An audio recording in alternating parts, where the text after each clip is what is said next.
Chapter 25. We provide you with exciting novels to read. According to Lu Lanting's memories, she was a bookworm who only knew how to read books. She rarely paid attention to the affairs of the household. Before Lu Lanting's father took up his post, he had bought the house with 3 entrances. Although it was safe for the second lady to live with the women in her father's backyard, there were too many people in the house. Without an adult male in the house, it was easy for gossip to spread. Perhaps that was why Lu Lanting's father moved his family out. The house he bought was very close to his people's land. If something happened, the second lady could ask for help from her people. If there was nothing else, she could live her life in seclusion. However, how many guards could there be in a small house with 3 entrances? Not to mention the fact that the 2 mistresses in the house had fallen ill, and the bastard son was playing around and banging his head. In this era, if brain injuries were not taken care of in time, they could easily be fatal. Jiang Pengji's head hurt even more when she entered the house. I didn't die. I was just kidnapped. Those thieves are too stupid, and I managed to escape. Just now, it was the prefect who sent me here. Jiang Pengji explained briefly. Then she thought of the gatekeeper and added, I'll go see my mother first. Can you find the servants who went looking for me last night? I have some questions to ask them. It seemed that it was not that madam who did not send people out, but that there were too few of them. The servants thought that the chance of survival was too low for their Langjun to encounter bandits was too low, so they went to fish in troubled waters. For example, the gatekeeper who fought with the prostitute all night. That showed how lax the family's rules were. Thinking about that, Jiang Pengji could not help but smile coldly. It was true that the Lu family was an aristocratic family, but after Father Lu moved out, he had been working outside all year round. There were no men left at home who could hold the fort. It was almost predictable that the servants would slack off and neglect their duties. It was not that the master was incapable, but that the servants had their own agendas. The second lady lived in the east side of the house. It was different from the bustling scene of an ancient noble family. The Lu family's house was rather desolate. There were only 2 or 3 maids walking around. Those who did not know better would think that the second branch of the Lu family was in dire straits. Although Jiang Pengji was a stepson, the lady was also Lu Lanting's aunt. It did not matter if Jiang Pengji entered the lady's bedroom. It was still sunny outside, but the inside of the room was dark and gloomy, and the air was filled with the lingering smell of medicine. Walking around the screen, Jiang Pengji saw the general layout of the room. It was so simple that it did not look like something a noble lady should have. There were a few boxes on the dressing table. The style was old, and it was obvious that they had been used for a long time. Next to the bronze mirror was an exquisite spring butterfly hairpin. Jiang Pengji's gaze fell on the hairpin for 2 seconds. She then shifted her gaze and glanced at the furnishings in the room. The second lady was lying on the bed, her face as pale as snow. Her black hair was interspersed with many white strands, making her look a little older. Her eyes were dark, and she looked sick. Jiang Pengji took the medicine from the maidservant's hand and knelt beside the bed to take over the task of feeding the medicine. It was a pair of eyes that could see through the affairs of the mortal world, and it also gave off the feeling of being watched by a kind elder. Lan Ting, before Jiang Pengji arrived, the second lady had just come back from the brink of death. Now that she saw Jiang Pengji again, her eyes were watery. Yes, I'm back. Jiang Pengji smiled warmly. She did not dare to look at the bowl of black medicine that gave off a strange smell. The ancient people were really the originators of dark cuisine.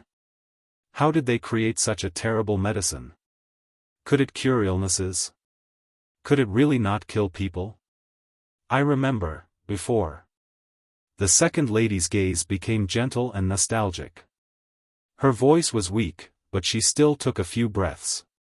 Slowly, she said, someone said that you were dead. How could I believe them? Then I went to the bridge of helplessness, and saw my sister. Jiang Pengji thought to herself, Lu Lanting is as dead as a doornail. Mother, don't talk. Drink the medicine first. Jiang Pengji extended her free hand to the back of her neck and hugged her skinny shoulders. She helped her up and leaned her against her chest so that she could drink her medicine and not choke. Then have a good sleep. Jiang Pengji nodded. Lying in bed for too long was easy to develop bedsores. Jiang Pengji saw that the second lady's collar was wet and red, so she quietly ordered the maidservant to boil some water. After the second lady drank the medicine, the maidservant could wipe the second lady's collar and change the mattress. The air in the room was terrible, and it was not suitable for a sick person to rest. The second lady frowned and drank the bitter medicine that Jiang Pengji had just blown on it. Jiang Pengji saw that the second lady still had a bitter look on her face. She looked at the remnants of the medicine at the bottom of the bowl and immediately felt the bitterness in her mouth. She turned to the maidservant and said, "Bring more candied plums for mother." I wonder how much yellow lotus the doctor added to the medicine. According to Jiang Pengji's memory, the relationship between Lu Lanting and the second lady was one-sided and cold. Lu Lanting had always thought that the second lady was the biological mother, so she did not care about the second lady's constant concern for her well-being. She even thought that the second lady was a hypocrite. Fortunately, the second lady still maintained a kind front and did not reveal her displeasure. Otherwise, Jiang Pengji's intimate actions would easily arouse suspicion. "My son. Did you suffer last night?" The second lady's eyes were cloudy, and her voice was stronger than before. "No, those idiots who don't bring their brains with them when they go out, how could they make me suffer?" Jiang Pengji wanted to put the second lady down, but from the corner of her eye, she saw a maidservant carrying a clean mattress over. Jiang Pengji wrapped the second lady in the blanket and stretched her other hand under the second lady's legs. She lifted the second lady up while she gasped in surprise. "Mother, don't be afraid. I can still carry you. Let the maidservant change the mattress and warm it up with a hand stove." The second lady said, "My son is becoming more and more like a sister. Tell me about what happened last night." Jiang Pengji looked at the second lady and curled her lips. "Mother, if you're listening, I will tell you everything I know." Jiang Pengji hated repeating the same thing over and over again. It was refreshing once, but it was boring if it was repeated too many times. But since it was a request from a classically elegant beauty, Jiang Pengji did not mind repeating it one more time. The second lady listened with great interest. When she was done, she looked at Jiang Pengji and the maidservants in the room, signaling them to leave. "Lanting. How did she go?" The second lady smiled warmly when she noticed that Jiang Pengji was not surprised at all. "Aren't you afraid?" Jiang Pengji shook her head. "I thought that other people would be more afraid of this kind of thing." The second lady said, "You are an honest child. I can hide it from them. I'll just pretend that my son is still alive." Chapter 26. The internet provides you with exciting novels to read. How could the second lady not be familiar with her son, or daughter, after living with her for more than a decade? According to Lu Lanting's memories, the second lady was a talented woman in Langyi County before she was married. It was just that her status as a concubine's daughter was rather low, so she had to keep a low profile. However, she was not stupid, so it was normal for her to see through her. "I saw Lanting and her younger brother at the Bridge of Helplessness, and my sister," he said with a distant look in his eyes. The second madam had stopped breathing several times, and everyone thought she was dead. Even the doctor thought so. However, her pulse gradually appeared again. Although it was still weak, it at least meant that she was still alive. However, the emotions of the maidservant who took care of her were fluctuating greatly, and she could not bear it. "My sister said that I have a great destiny. She wants me to come back and enjoy life. Don't cling to the past, Jiang Pengji did not believe in ghosts and gods, but it was interesting. And then? The second lady said in a serious tone, so I came back, to see what kind of person has taken over Lanting's body. Jiang Pengji was embarrassed. Are you going to leave after seeing me? The second lady did not answer directly. Instead, she said, after I saw you, I realized that you really look like my sister. It's as if I saw my sister. You look so much like the real Lanting. You look so much like her. I think my sister's dying wish has come true, a dying request. Jiang Pengji raised her eyebrows and raised her hand to pull up the blanket covering her body. She said, then you can wait to enjoy your leisure and happiness in the future.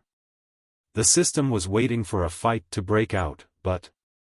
What the hell? Dear host, can you tell me what just happened? The omnipotent system felt that it was about to become a useless, salted fish.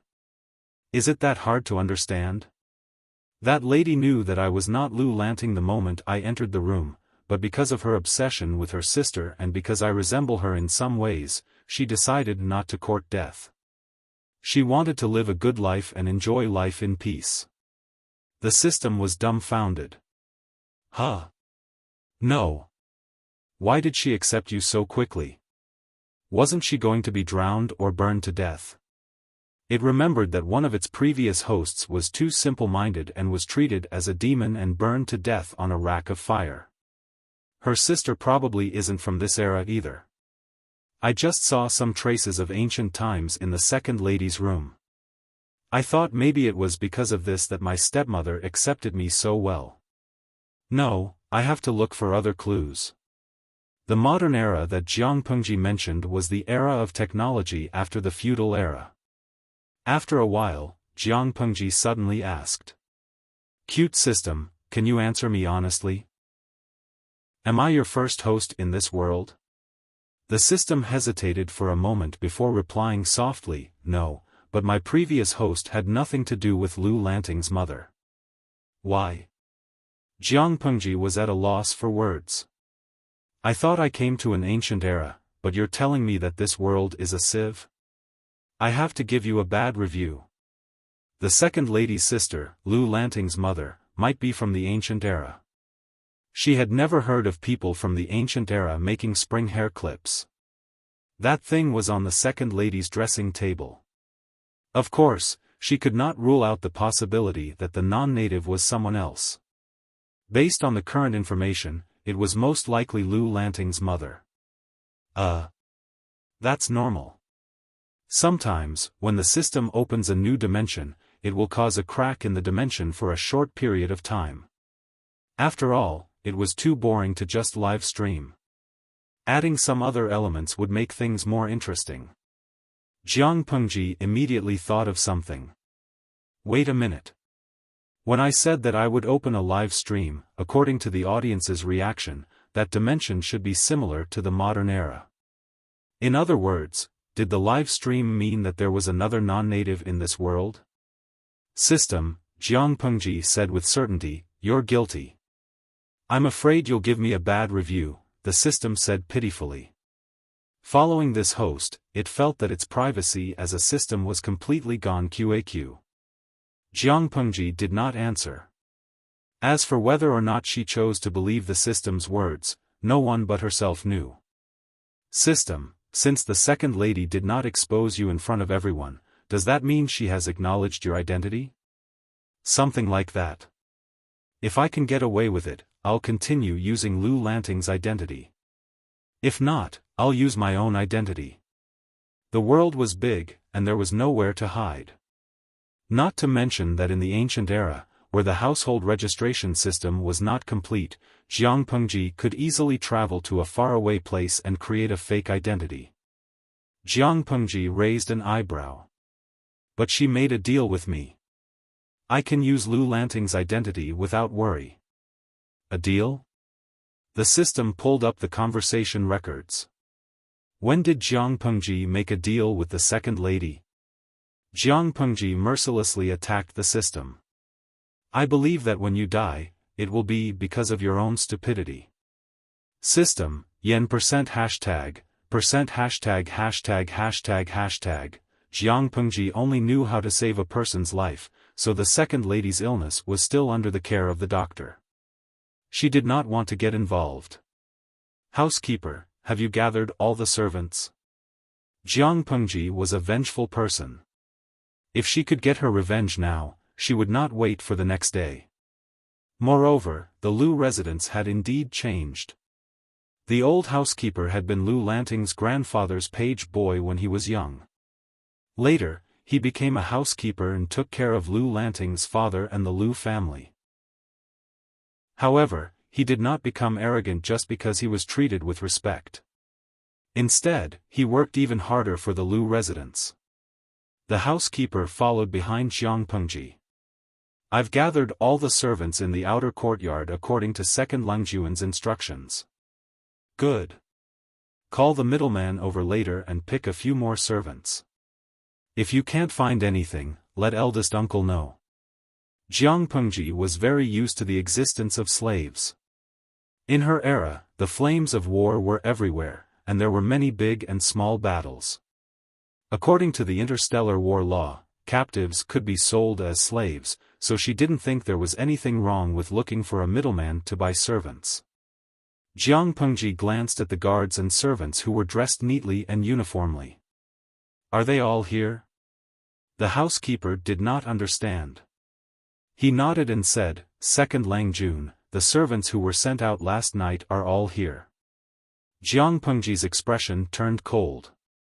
Tell the middleman that we've sold them all. They're all dirty hands. The servants had thought that Jiang Pengji was there to reward them, and they were a little excited and expectant. They did not expect a bucket of cold water to fall from the sky. The bookworm second Langjun, who knew nothing, actually said that he would sell them to human traffickers. The housekeeper hesitated for a second, but his loyalty won out. Yes, second Langjun. Chapter 27. You want to know why? Jiang Pengji looked down at him and said, You molested the maidservants of the inner court and even tried to force them. You have dirty hands and feet and embezzled the estate's finances. Moreover, a servant of the outer court came to the kitchen of the inner court. Who gave you the courage? With every word Jiang Pengji said, the servant's face became paler, and his eyes were filled with panic. The housekeeper's expression changed. Second Langjun, you mean, furthermore, you didn't go to the mountains to look for me last night. Instead, you went to a prostitute's bed. You people go to brothels and drink together, but you like to gather in one place so that you can cover up for each other, right? Jiang Pengji frowned in disgust and said to the housekeeper, Before we sell them, get someone to search this and that house to see if there are any financial records of the manor. If there are, don't look for a middleman. Just send them to the magistrate's office. Second Langjun. You have no evidence, so why are you slandering me? The servant looked a little flustered, but he quickly calmed down and said, My parents have served the master of the mansion with all their might, and there have never been any accidents. That's also the credit of your parents. What does it have to do with you stealing or not? Come to think of it, you've reminded me. Butler, investigate his parents as well. What kind of place do you think the Lu residence is? A place that keeps a bunch of leeches? The housekeeper didn't understand. He didn't know how his Langjun had become so powerful overnight, but he was loyal. He would do whatever Jiang Pengji said. The servants were uneasy, but they did not believe that Jiang Pengji would really do that. Father Lu was about to return from his duties. He would arrive in a few days. The people in the Lu residence were arranged by her father before he left. If Jiang Pengji was really filial, she would not be so heartless. In this era, if one had the slightest reputation of being unfilial, one could forget about becoming an official. Thinking of this, everyone felt much more at ease. The system watched helplessly as its host's combat power was brutally and cleanly taken care of, and it was instantly dumbfounded. No. Host, you don't have any evidence. If this gets out, others will have a bad opinion of you.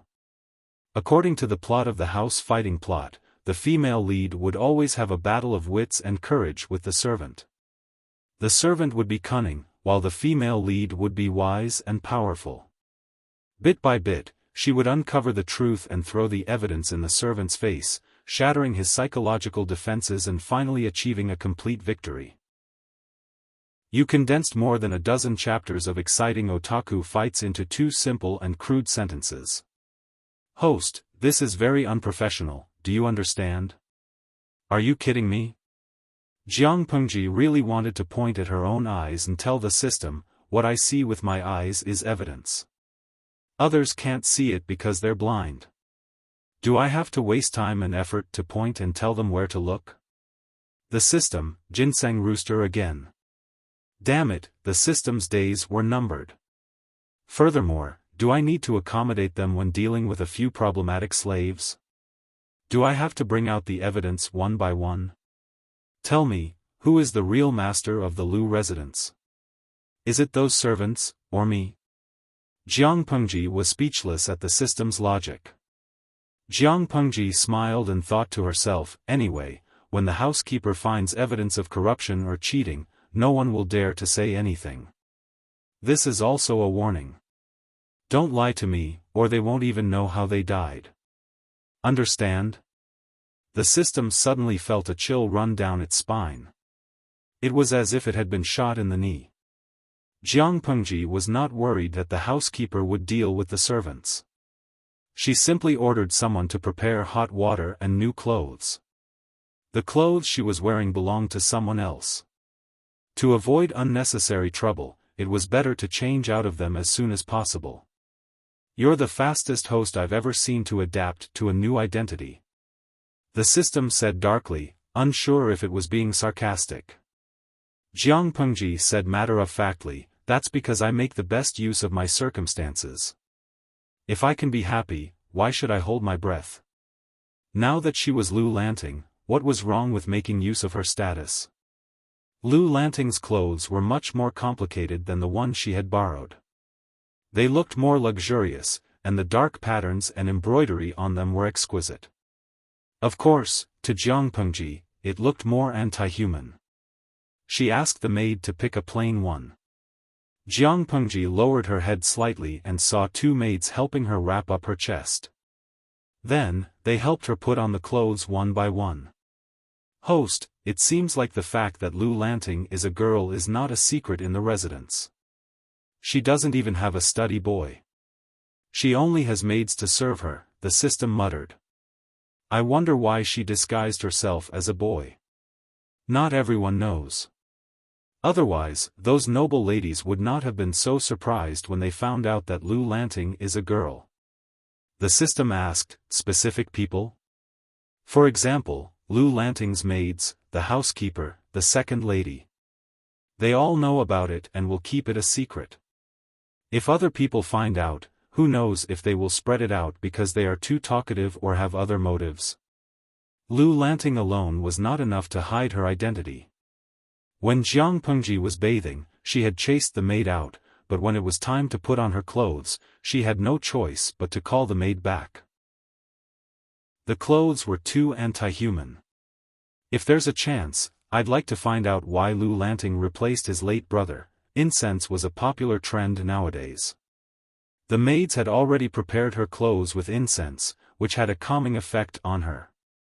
After putting on the anti-human clothes, the maid hung a jade pouch on her waist. Jiang Pengji felt like the pouch would jingle when she walked. Jiang Pengji thought that was enough until another servant girl came in with a plate of hairpin flowers. There's no need for that. She really couldn't resist the idea of having a colorful silk flower on her hair crown. Of course, she had read Lu Lanting's memories, so she knew that it was fashionable for men to use incense and flowers. But she still felt that it was too feminine. She could not bear to look at the beautiful flower on her head. I feel like something is missing. Jiang Pengji thought for a moment, and an idea came to her. She took out a sandalwood fan with engravings of bamboo. Doesn't this make me look more handsome? After the maid left, Jiang Pengji made a gesture of unsheathing her sword in the blurry bronze mirror. Then she opened the sandalwood fan in her hand. I was bored and watched the ancient TV series that I'm currently following. It's probably the standard look of a dissolute and uninhibited young man who can win over both men and women when he smiles. The system wanted to facepalm. Its host's integrity was always running away from home. It was tiring. Chapter 28. User 3216, from Tieba, the almighty streamer is indeed a mysterious girl. 23333 User Ray 11, +1. The streamer's posture just now made my heart pound. Alice Baobei, did the streamer really kill a lot of people yesterday? Jiang Pengji didn't understand. She glanced at the record and found that after she changed her clothes, the originally empty streaming room suddenly had more than 100 visitors, and the number was still increasing. From time to time, a system notification popped up that a visitor had entered the room. System, what's going on? Jiang Pengji was confused. Only 10 viewers came to the live stream the night before. On the other side, the system was also confused by the sudden increase in popularity. However, to prevent Jiang Pengji from becoming a rooster, it immediately displayed its dignity as a system and figured out the source of the wave of viewers in a second or two.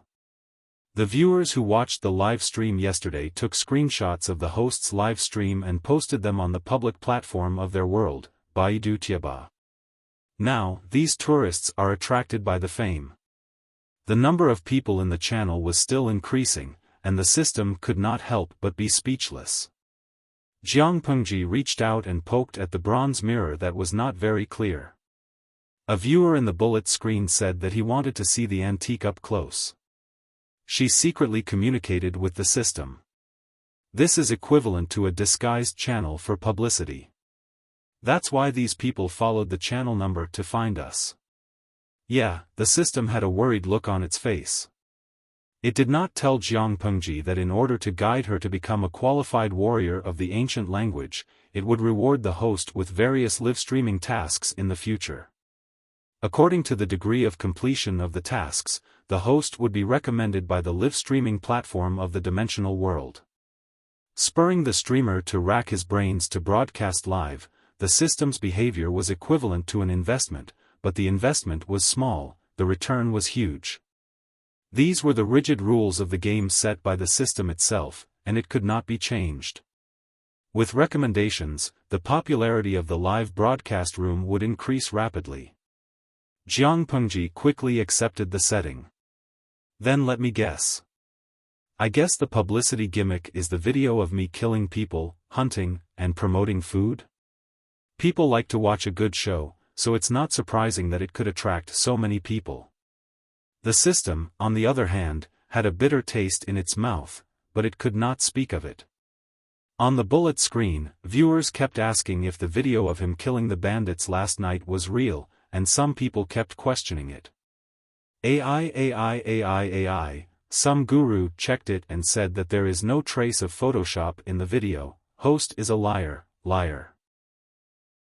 If she dared to kill so many people, the people's uncles would have taken her away.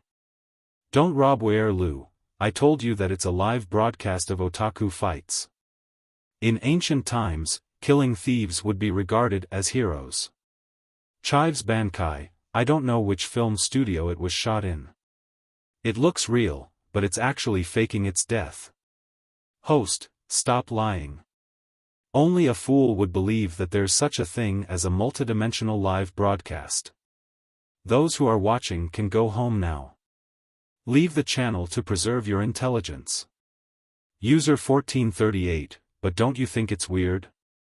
It seems like this channel number can be found on any live streaming platform. User 334, I tried it just now, and I can really find all of them. Panda, grilled fish, and YX are all available. I was scared to death. User 3356, she's stirring things up again.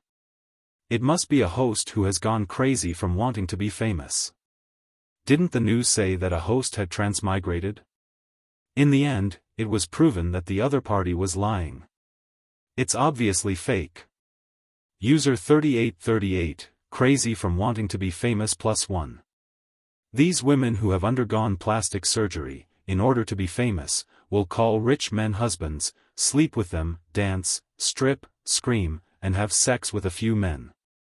What can't they do? It's disgusting. They'll open their legs as long as you give them money. User 5567, crazy from wanting to be famous +N. It's so ugly. Nowadays, any woman who can open her legs can come out for a live broadcast. The culture has been led astray by these sensationalists. I dare predict that when this host becomes famous, she'll definitely send gifts to rich men from thousands of miles away. User 9873, crazy from wanting to be famous +N. I'll bet 20 cents that she looks like an underage girl, which suits the tastes of some perverts. Jiang Pengji did not set a bullet screen limit for the audience, so there were all kinds of comments on the screen. Most of them were questioning, and some were even cursing. She expressed that it was the first time she had seen such a chaotic scene. It was as if a tank of dirty water had fallen from the sky. Host: do you want to limit the number and level of the bullet screen? The system saw that the number of viewers had risen to the 500 mark. Although it was happy to gain popularity, it was also worried that its host would hate the live broadcast even more because of the intensive abuse and ginseng cock. When that time came, it would cry. The bullet screen was flying, but Jiang Pengji's reading speed was not just for show. The escalating abuse and comments refreshed her vocabulary. Jiang Pengji, on the other hand, said suspiciously, "Why limit it? It's quite interesting, system, it was wrong."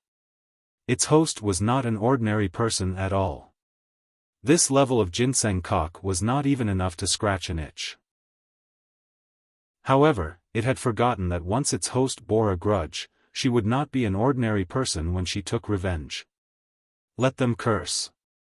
To be honest, it's an eye-opener for me to learn how to curse people after growing up, Jiang Pengji said with amusement.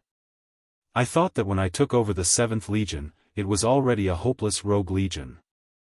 I didn't expect it to pale in comparison. From her point of view, there was a technique to scold people. A good scolding person would not use a single dirty word, yet it could make the person angry to the point of having a brain hemorrhage. For someone to curse someone's ancestors and genitals at the drop of a hat, their mouth was too dirty, and they had no manners at all. If I were a scholar, maybe I could come up with a social research topic similar to the qualities of modern humans. Jiang Pengji's face did not show the slightest hint of anger. She did not even care about the audience. She had been humiliated to her grandmother's house. Those who were cursing her on the screen, which was getting dirtier and fiercer, had no idea that they had been humiliated in front of one of the main leaders of the Interstellar Human Alliance, the Legion Commander.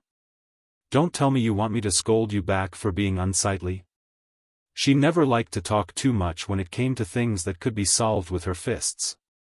Of course, under certain circumstances, she preferred to use words to attack people.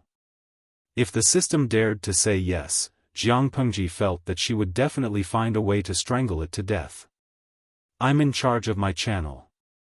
The system said decisively, no, I think I can give them permission. If the other party's account was given permission, they might even change to another account. That was also a bit of popularity. Jiang Pengji immediately thought of the system's little scheme. She scolded it with a smile, "You're only so promising. That little bit of popularity can lure you away. I'm really afraid that one day you'll be abducted by a piece of sesame seed cake. Wait a little longer, the best is yet to come." After hearing that, the system's body trembled. No, why did it feel that something was wrong? No, host. Don't tell me that you want to tear your own audience apart. You're supposed to tear apart the legal mother/the stepmother/the siblings/the weird relatives and elders, not the master of the audience. Chapter 29. Some of Jiang Pengji's words were like toilet paper. She threw them away after using them and let them go as if they were farts. The insults on the screen were getting more and more unbearable. Some angels could not take it anymore and started fighting with the trolls. Jiang Pengji's eyes were extremely sharp. She accurately found out the desire of some little angels to take a closer look at the layout of the ancient houses. While the others were fighting, she was not affected at all. Lu Lanting was the only legitimate son left in the family, so most of the family's resources were given to her. Lu Lanting's father was often away from home, so the study was Lu Lanting's. Even if her only legitimate brother wanted to borrow books, he had to ask for her permission. In that era, there was a clear distinction between legitimate sons and illegitimate sons. In some aristocratic families, illegitimate sons had a lower status than even servants. She heard that her brother had broken his head playing yesterday. She wondered how he was doing now. She did not need to show any concern for him, nor did she need to be courteous. All she had to do was ask about him. If she asked too much, people would find it strange. There was a rather large study room in the outer courtyard on the east side. The bookshelves were filled with all kinds of bamboo slips and booklets bound with precious bamboo paper. The handwriting on the booklets was exquisite. Even if Jiang Pengji knew little about calligraphy, she had to admit that the handwriting was very pleasing to the eye. In that era, books were an important indicator of a family's wealth, and the bamboo paper books were even more valuable. Suddenly, a bullet screen caught her attention. Yongyuan Tian Tian, what a bug. What era did the host set? Why does she even have paper? Paper? Jiang Pengji snapped out of her thoughts and picked up the book. She used her thumb and forefinger to feel the paper. It was smoother than she had expected. In her opinion, this kind of paper was frighteningly rough. However, in ancient times, when paper first appeared, it was even more expensive than gold.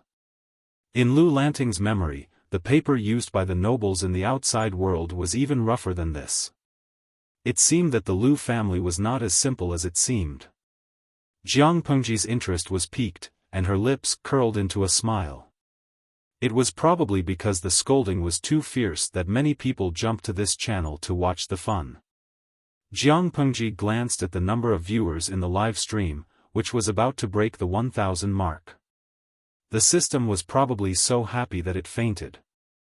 Maybe it was grinning all the way to its earlobes.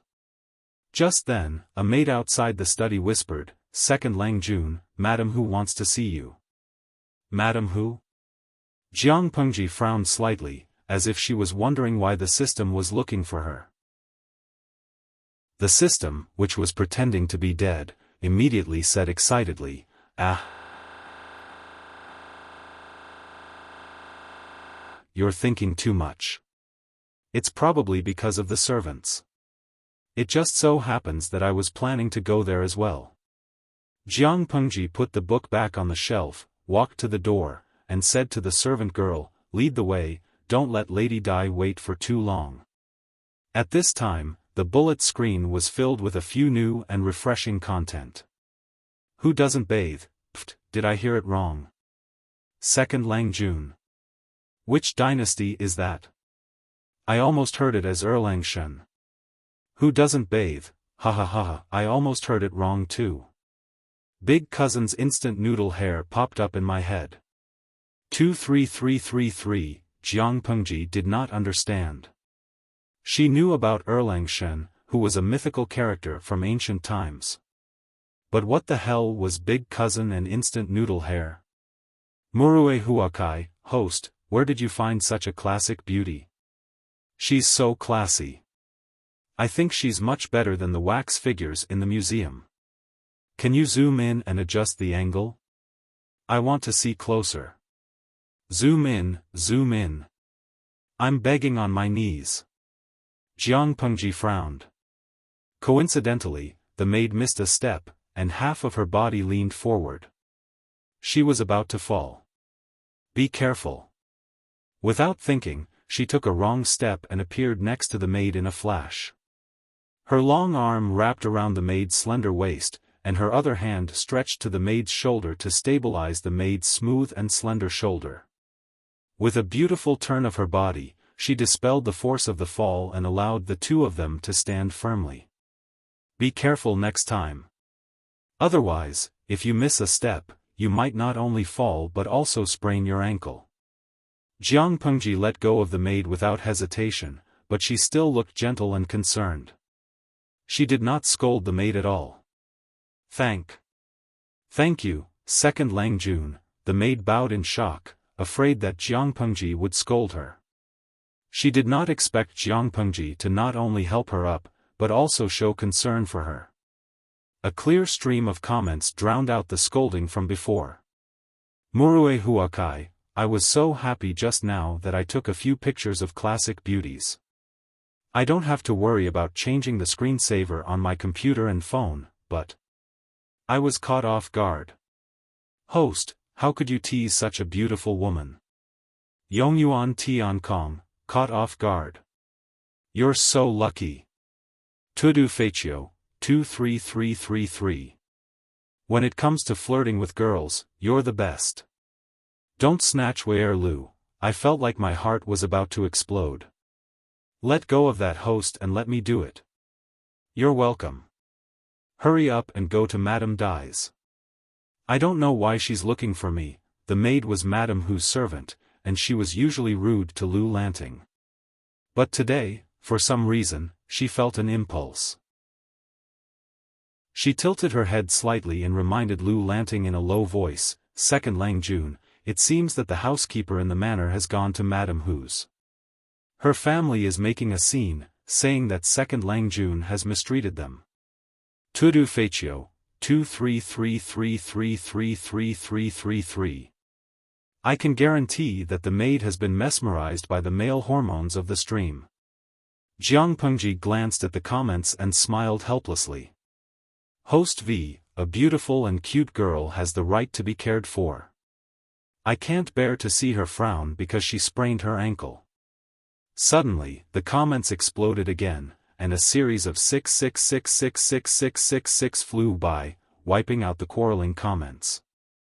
Jiang Pengji was in a good mood, not only because of the clear stream of comments, but also because of the information that the maid had revealed.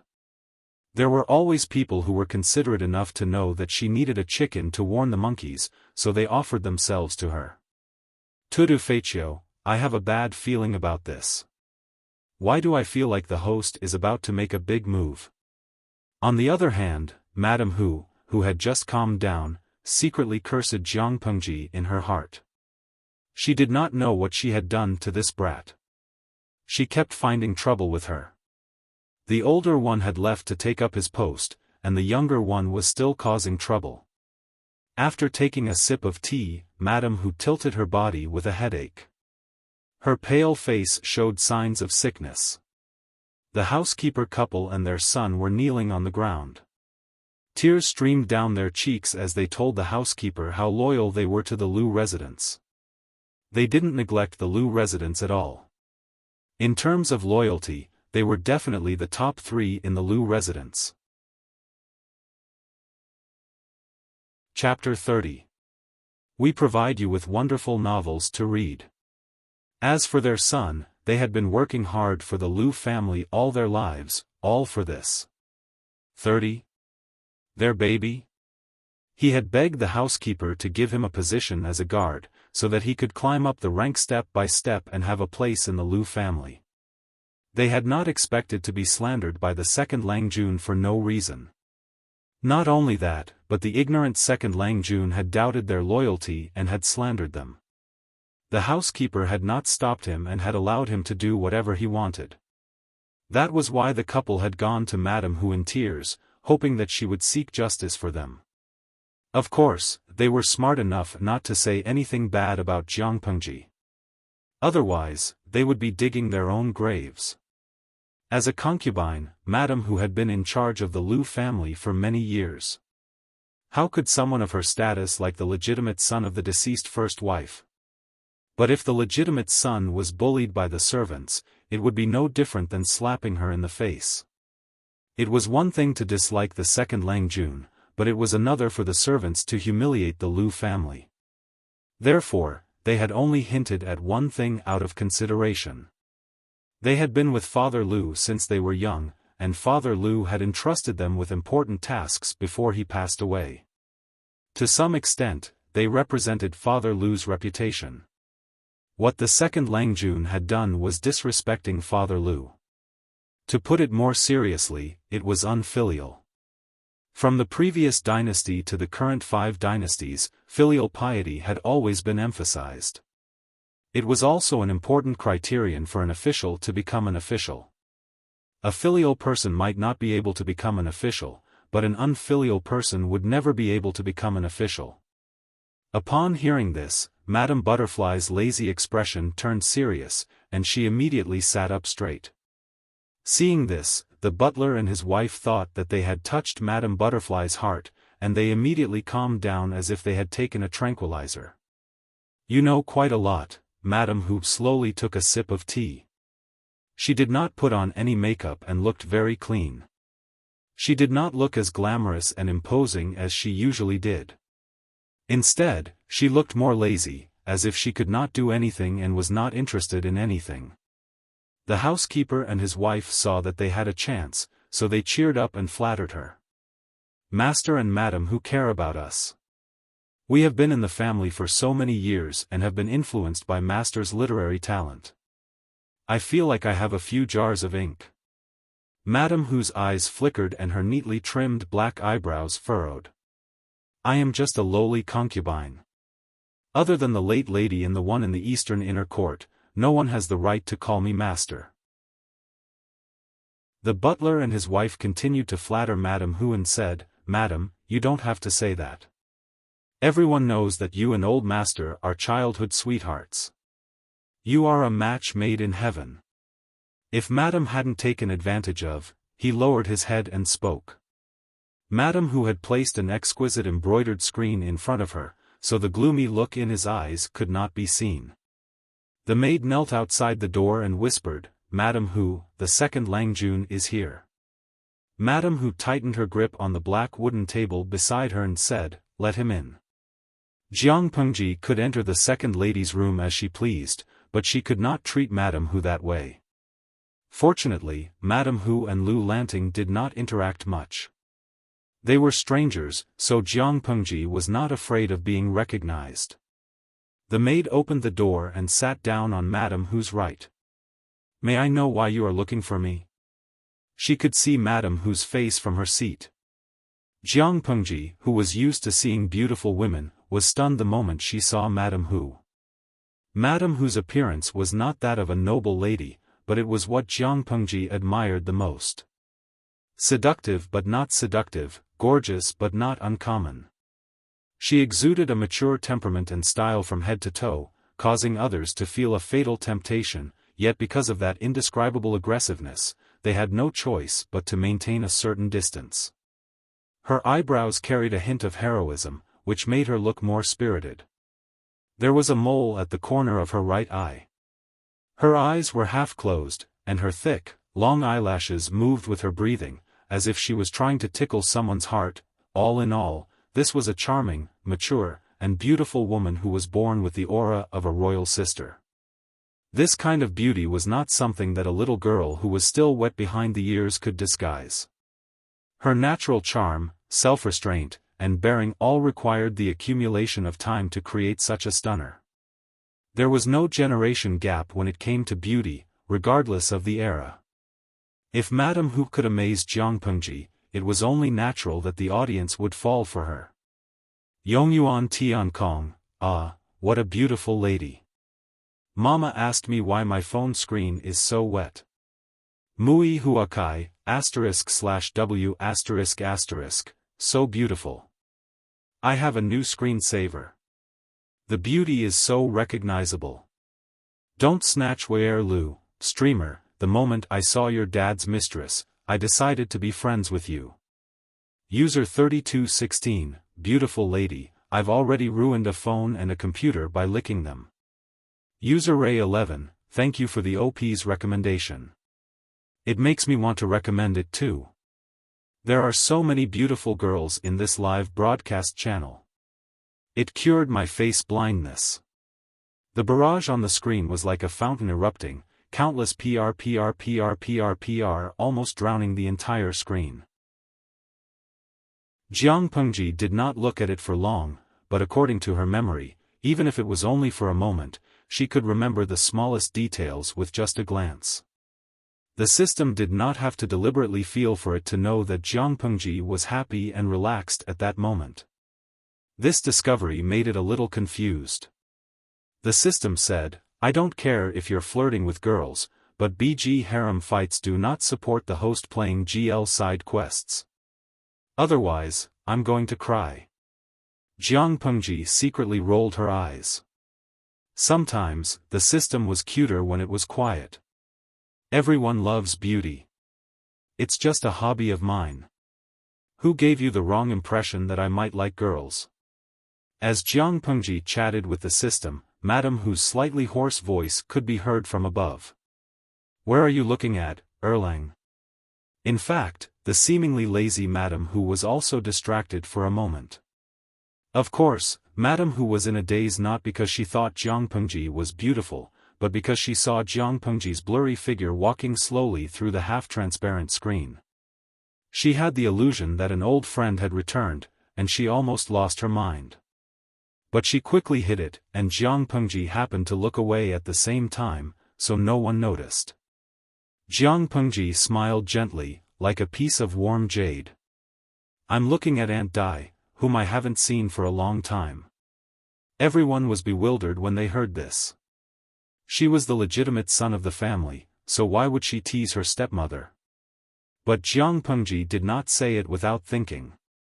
According to her observations, Madame Hu knew Lu Lanting's secret.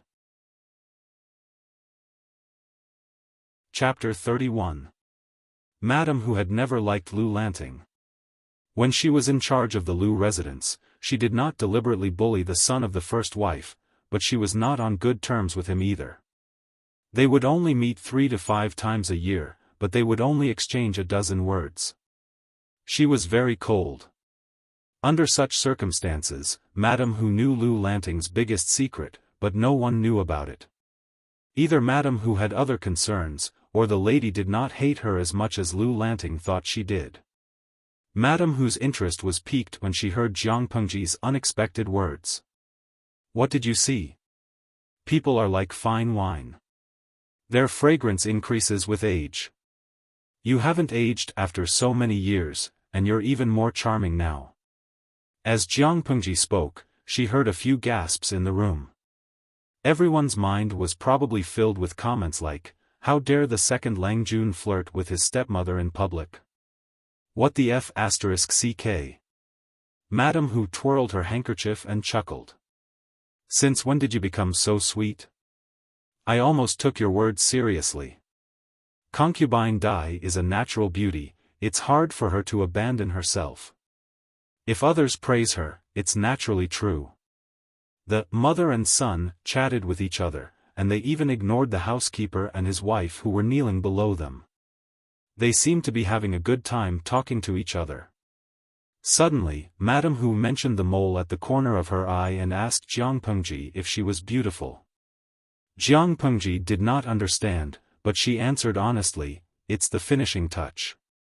If it's missing, it'll be less charming. The gasps in the room died down. Jiang Pengji frowned. Had she broken a taboo? At that moment, a viewer who seemed to know a thing or two about physiognomy posted a comment. Feng Shui Master Gaotu, host, you've broken a taboo. That mole has an ominous meaning. It could bring bad luck to your husband and children. Jiang Pengji was speechless. Unexpectedly, Madame Hu, who was supposed to be angry at being stepped on, smiled coquettishly. You have a sweet mouth, just like your mother. Mother? Madame Hu knew Lu Lanting's mother. From her tone, it sounded like they were not as hostile as the rumors said. While she was puzzled, Madame Hu leaned against the table and looked at the butler and his wife behind the screen. I heard from them that you privately handed the guards over to the butler to deal with and had him take them to the magistrate's office. You even wanted to search their houses? Is this true? Madame Dai changed the topic. Her expression was cold, as if she wasn't the one who had been chatting and laughing with Jiang Pengji. Jiang Pengji sat down with a straight face and said, "That's true." Why? Did they bring their whole family to bother you? He is, after all, an old man arranged by your father. Even if you want to punish him, you should be cautious to prevent others from gossiping. As soon as Madame Dai spoke, the manager and his wife's gloomy faces immediately brightened. They even seemed a little happy. It's just punishing a few servants who made a mistake. Do I have to be held back by them? It was true that they were the elders left behind by their father, but this did not mean that they were taking advantage of their seniority. Moreover, I would like to ask you, concubine Dai. Is it worse to punish a servant who made a mistake, or is it worse to punish a servant who takes advantage of his seniority but ends up being restrained? The former would be criticized for not being strict enough and having a servant, but the latter would be a complete disgrace to the aristocrats in Hejian County. Everything needs evidence. Even if they are servants in the manor, they still need to follow the rules. Madame Hu smiled faintly. Jiang Pengji secretly took a deep breath. She was not used to the way things were handled in this era. If it was in the past, she would have been lucky not to have slapped them to death. Now they wanted evidence. He was tired of living and wanted to hang himself. She had wanted to show some mercy and sell them to a faraway place. What she did not see, she would not be sad. Now, she was digging her own grave. Housekeeper, go to the kitchen in the inner courtyard and find a servant girl. I don't know what she looks like, but she has a unique characteristic. She might be sick today, or she might be in low spirits and is forcing herself to work, but she is absent-minded. Jiang Pengji's words were strange, but no one except her noticed that the servant kneeling beside the housekeeper and his wife had his legs trembling and fists clenched. She snorted coldly, and her eyes were filled with killing intent. You want to use evidence to prove yourself? Very well, I will use evidence to cut off your family's escape route. The housekeeper took the order and left. Jiang Pengji held the sandalwood fan in her hand and opened and closed it intermittently. Her lips were curled up with a hint of bloodlust. The bullet screen suddenly quietened down. At that moment, the number of viewers in the streaming room had quietly climbed to the 1,500 mark, and there were even more than 300 followers. This meant that when Jiang Pengji started streaming in the future, these followers would receive the live stream notification immediately. Then, based on this, they would accumulate a fixed group of viewers who would watch the live stream. The system looked at the number and was overjoyed. Not long after, the housekeeper brought a servant girl in coarse gray clothes over. Lang Jun, the girl is here. After that, the housekeeper knelt beside Jiang Pengji and whispered in her ear, when we found her, she was trying to kill herself. Jiang Pengji closed her eyes and said to Madame Hu, Lanting, I have a favor to ask. Can I borrow your servant girl? Sure. Madame Hu looked at the scene with curiosity and interest. She wanted to know what Jiang Pengji was going to do. However, in the next second, Jiang Pengji's words almost angered her. Bring the servant girl down for a body check. See if there are any signs of her being violated within a short period of time. Before she could finish her sentence, Madame Hu slammed her hand on the short table beside the table. The sound echoed throughout the room. Bastard! When Madame Hu slapped him with her palm, or rather, when Jiang Pengji said those words, the guard was already at a loss of what to do. Without looking at anything else, just by looking at his reaction, everyone vaguely realized something and immediately sucked in a breath of cold air. How could a servant in the outer courtyard have an affair with a servant girl in the inner courtyard? The inner courtyard was a forbidden area for men, except for Lu Longjuan's father, the second Lang Jun, and a young concubine. Even if the housekeeper wanted to enter, he had to be watched. Furthermore, it had to be an urgent matter, and there was a time limit. Yesterday, I accidentally ran into a scoundrel. Madame Hu sent people to look for me, but these daring servants went to brothels, and brothels. Not only did they fool around with prostitutes, but they also went to the gambling house. When they came back in the middle of the night, they snuck into the inner courtyard and raped a servant girl in the kitchen who happened to wake up at night. The inner courtyard is where Mother, Madame Hu, and my sister sleep. If he counted on those idiots to save Lu Lanting, he would be dead by now. That's not enough to deal with this animal? The housekeeper and his wife widened their eyes, but when they saw their son's flustered expression, they could not help but feel a chill in their hearts. It wasn't me. I didn't do it. It was that lowly servant girl who seduced me. It wasn't me, the servant hurriedly denied it. He even straightened his body and pushed away the servant girl who was kneeling beside him, panicking as if his secret had been exposed. What a joke! A servant who sold his assets to molest and humiliate a servant girl in the manner was definitely going to die. He could not admit it. Chapter 32. We provide you with wonderful novels to read. Jiang Pengji stood up and looked at the servant coldly. You usually rely on your parents in the Lu manor to act like a tyrant. That's why you can beg the patrolling servants to let you into the inner court. It's a pity that you saw the servant girl and suddenly had evil intentions. You knocked her out and acted like a beast. There are still scratches under your sleeves from her struggle. How do you explain yourself? The servant subconsciously took a step back and held his wrist tightly. At first, Jiang Pengji thought it was an attempt at coercion. After all, in ancient times, any servant who dared to do so was a typical example of someone who didn't care about their life. They could be beaten to death. Moreover, he had been with the prostitutes before, so the traces left behind made her misjudge. But when the housekeeper brought the servant girl in, she found that the situation was more serious than she thought. The couple didn't expect that their son would make such a big mistake. They would definitely be beaten to death with sticks. Under the gaze of his parents, the servant's eyes became bloodshot.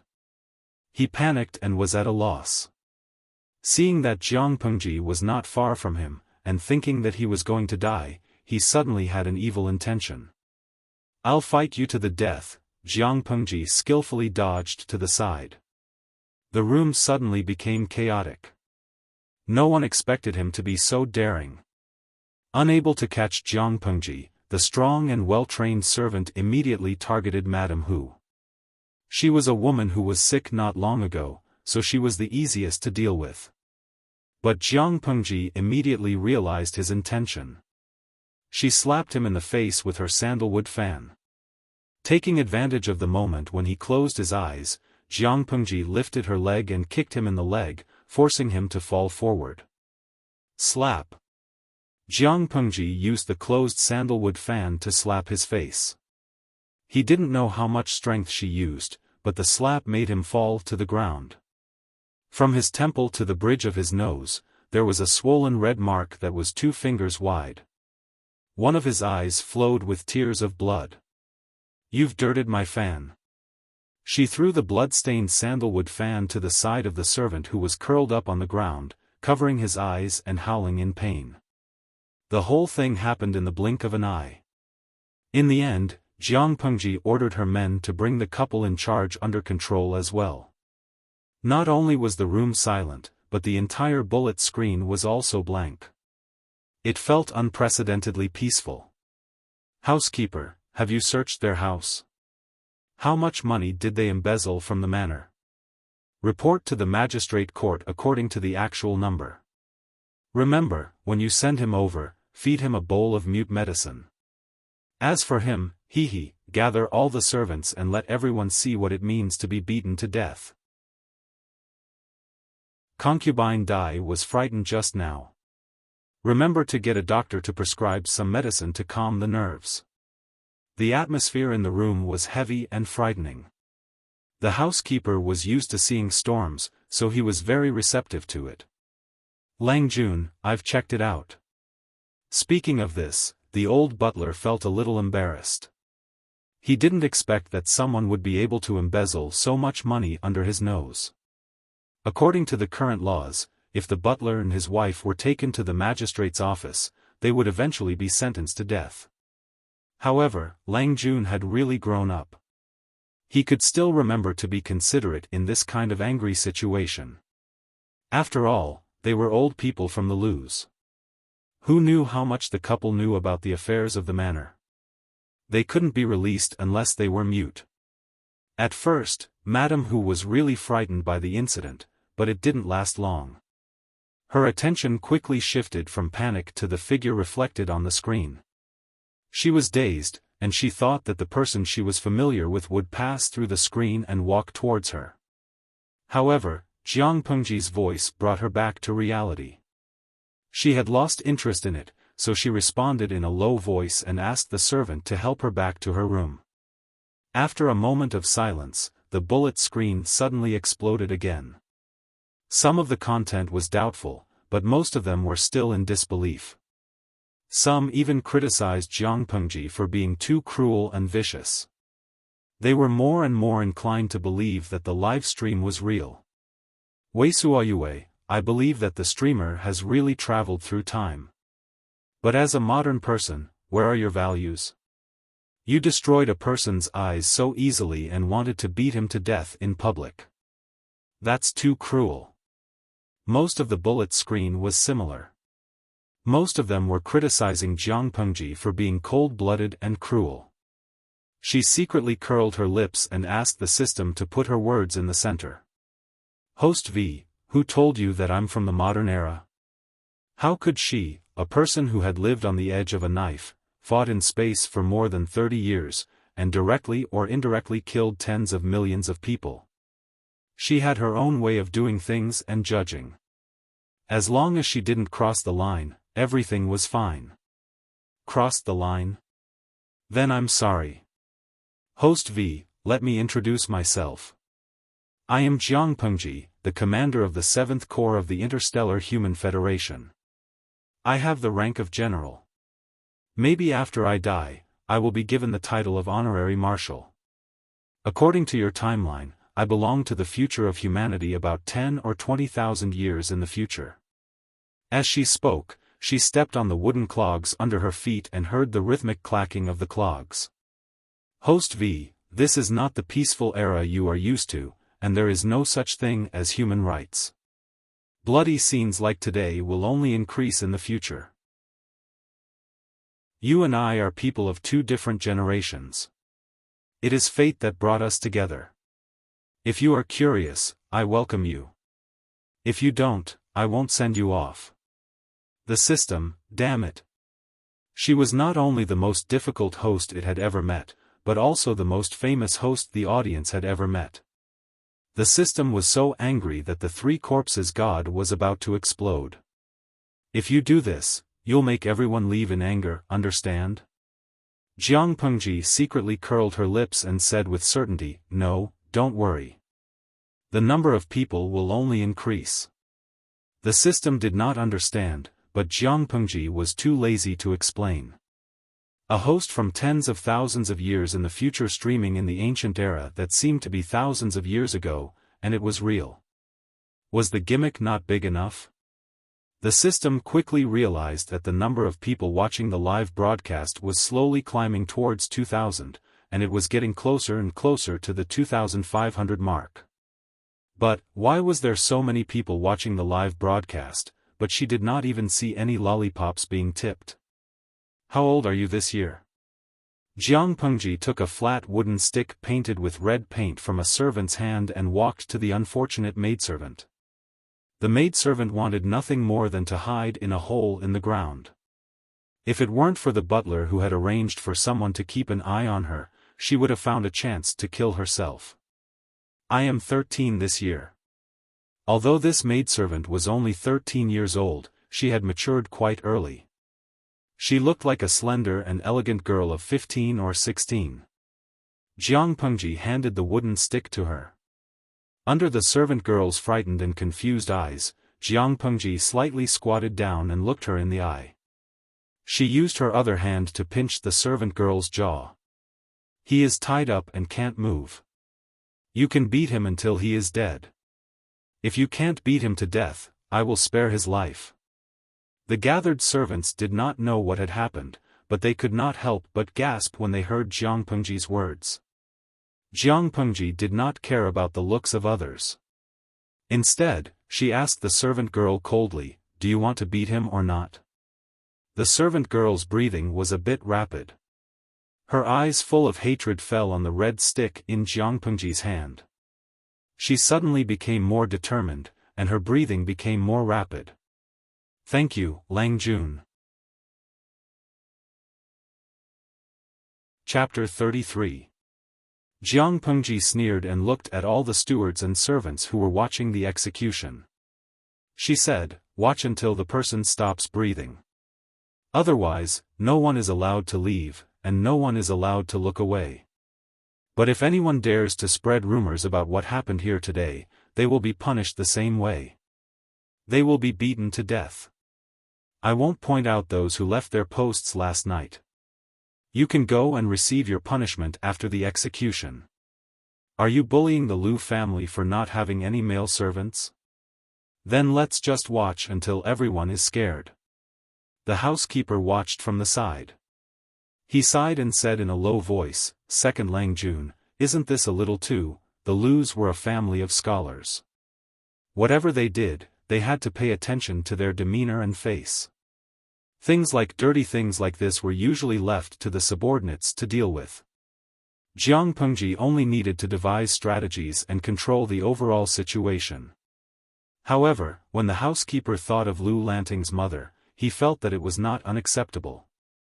Perhaps second Lang Jun's ruthlessness under his gentle appearance was due to his late wife. Jiang Pengji played with her new fan and said, "If I didn't do this, that girl would have died.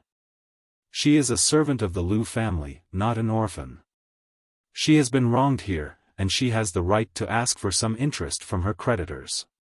Besides, father has not been here all these years. Although the housekeeper has done his best to take care of the Lu family, he is old and not as energetic as he was when he was young. It's inevitable that he has made mistakes and encouraged these people to do bad things. I can't guarantee that everyone will be as loyal as the housekeeper. The inner court is not a place for outsiders to come and go as they please." That servant had a loose tongue, or rather, he liked to talk nonsense.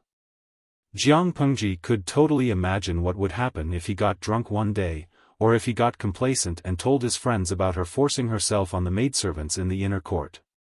Then the whole Hejian county would know about it.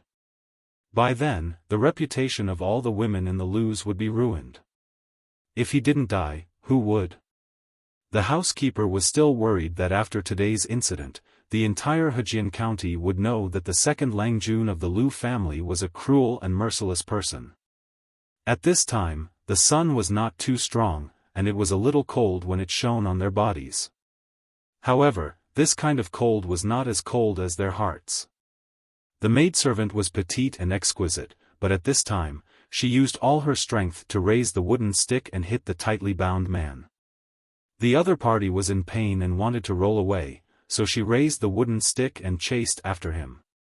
She hit where it hurt, and the dull thuds echoed in everyone's hearts.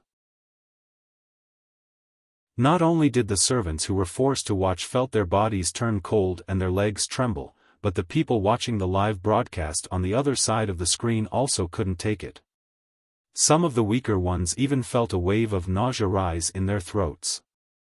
Even so, the number of viewers in the live broadcast slowly climbed to 3,000, and there were still many people waiting in line outside. There was a limit to the number of viewers in the streaming room. For a new streamer like Jiang Pengji, the maximum number of viewers was only 3,000. If she wanted to increase the limit, she had to upgrade the streamer's level with the system. It took 100,000 popularity points to upgrade from a first-level streamer to a second-level streamer, and Jiang Pengji's current account only had 1532 popularity points. The housekeeper said shamefully, "It's my fault. I've failed the Lord's trust and ruined your reputation in the future. If it were not for the fact that he did not notice the situation in the manner and did not take precautions, his second Lang Jun would not have used such a fierce and merciless method." Jiang Pengji was very confident about that. "Don't worry. No one will dare to say anything. Maybe they will even praise me for being decisive in managing the family." If she did not have such a method, the gentry whose daughters had been kidnapped would be the ones worried. How could a person who did not even dare to hit the servants in the family, and who was restrained by the other party's twisted logic, have the ability to protect himself and the noble girls in that kind of dangerous situation? The housekeeper was speechless. From the beginning to the end, it took more than an hour. The people present and the viewers in the streaming room were forced to watch for more than an hour. The ground was stained with large patches of blood. White brain matter and broken bones were smeared on the ground, and there were some pieces of flesh scattered everywhere. The servants in the courtyard were so scared that they did not dare to make a sound. A few of them felt a slight numbness in their lower abdomens and a warm current flowed down their legs. They were so scared that they could not control themselves. No one could have a clear conscience. They were afraid that the things they had done in the past would be found out and punished. The viewers behind the screen felt that their worldview had been forcibly reshaped. Jiang Pengji acted as if nothing had happened. She leisurely walked forward in her wooden clogs and took the wooden stick that the servant girl almost lost her grip on. She held the servant girl's hand and squeezed it. "I've already asked someone to boil medicine for you. Remember to soak your arm in it after you go down. Otherwise, you will be so sore that you can't lift your hand tomorrow. Look at this pair of hands. They look thin and weak, but they can still avenge you, can't they? Remember, if anyone humiliates you in the future, you have to remember what happened just now. You can only avenge yourself if you're alive. If you're dead, you'll always be the perpetrator. The servant girls of the Lus are not clay figurines that anyone can bully." The maidservant relied on the anger in her heart to keep herself from collapsing. Now that she heard Jiang Pengji's words, she felt an indescribable sense of grievance. She knelt at Jiang Pengji's feet and rested her forehead on the back of her folded hands. Her shoulders trembled and her spine arched as she cried silently. Jiang Pengji sighed softly and asked someone to clean up the corpse. Then she beat up all the servants. In the inner courtyard on the west side of the courtyard, Madame Hu, who had just woken up from her nap, heard the report from her personal servant. "Did you say that second Lang Jun really ordered someone to beat her to death?" Madame Hu sat up on the soft mattress. A perceptive servant girl immediately fetched a table beside her so that she could lean on it more comfortably. "Or did the servant girl beat her to death herself?" The servant girl shuddered as she recalled what had just happened. "Yes, and second Lang Jun gave the staff to the servant girl himself. The staff was much taller than the maidservant, yet she was able to use such a thick staff to beat the servant to death." Madame Hu didn't think much of it. She said, "What's so strange about that? Women aren't born to be bullied.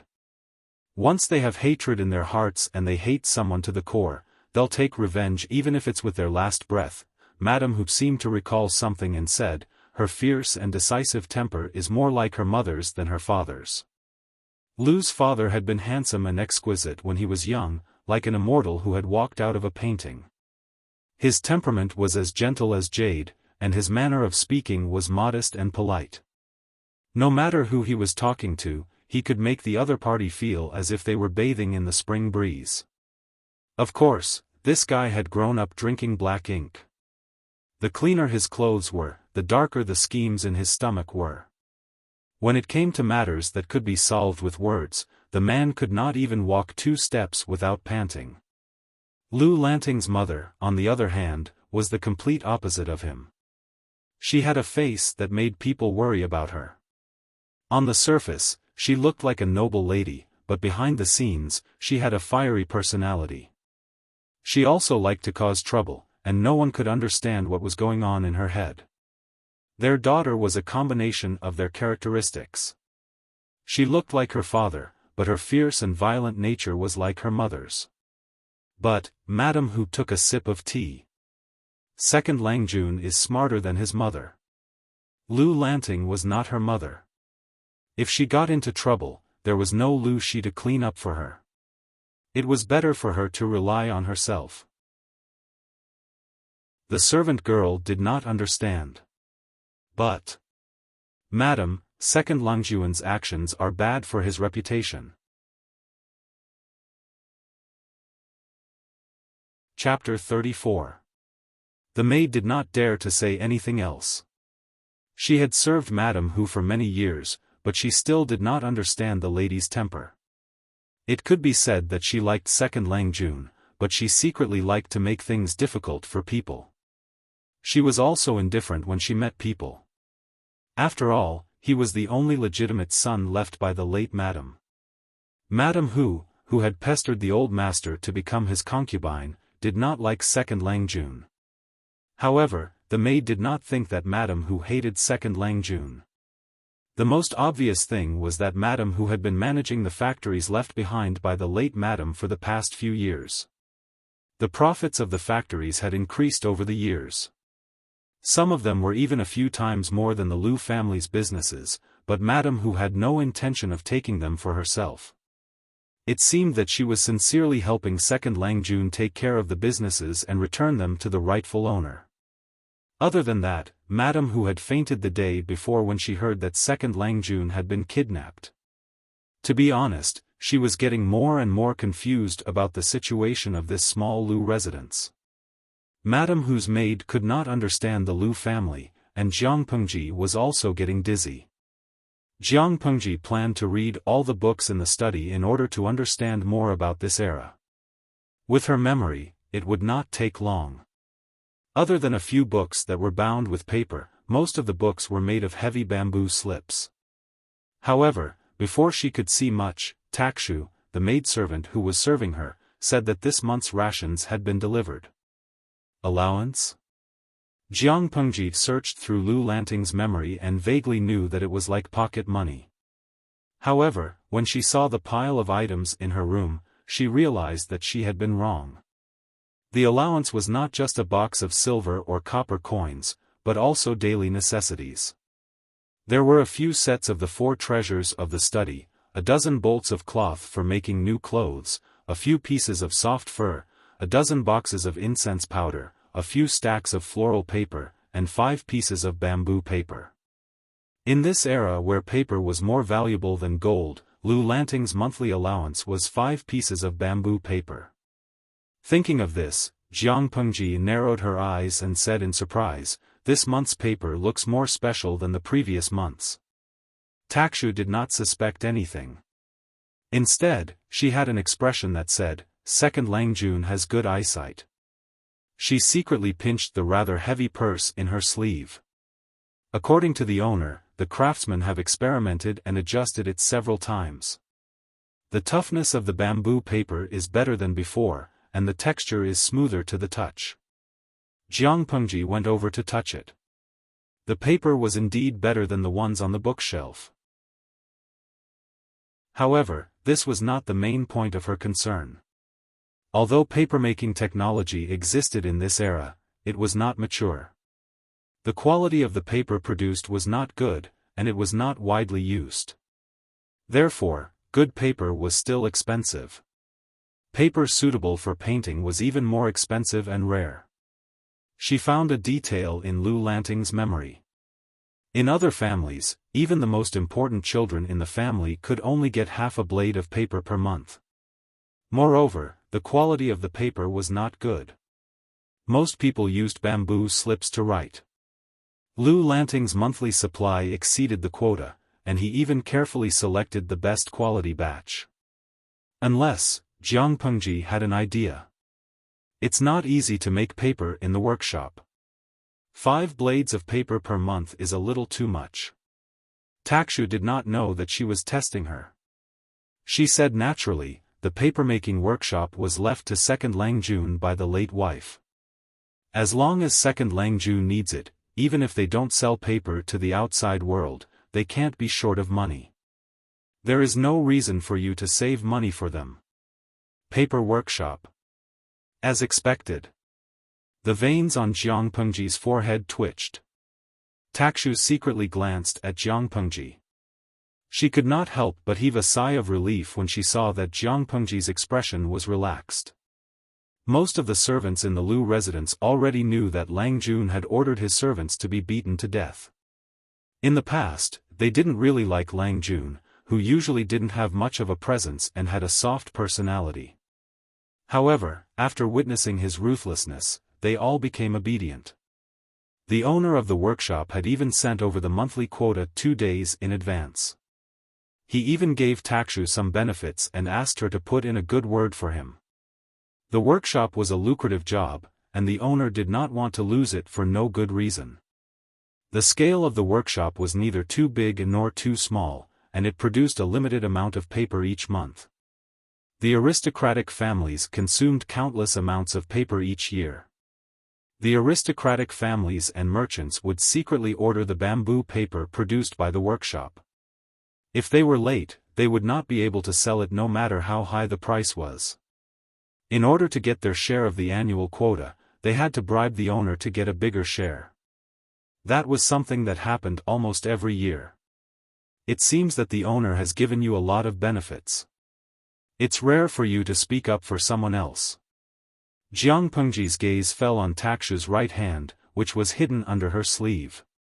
Takshu's face was pale. Jiang Pengji smiled and comforted her. It's not easy being a girl. Don't be too afraid. The owner has given you benefits. As long as it's not too much, just accept it. You are my servant. The system secretly complained. If she really wasn't afraid, she wouldn't have said it so bluntly. Jiang Pengji had gotten the clue she wanted. She secretly rubbed her forehead. She was even more certain that there was something wrong with Lu Lanting's mother. Yongyuan Tianjian, huh? Why do I feel like there's another woman other than the streamer? Murue Huakai, eh? Really? Maybe the streamer can go and have a historic reunion. User 3216, the person above is too naive. There's no knowing what's in a person's heart. Be careful not to get stabbed.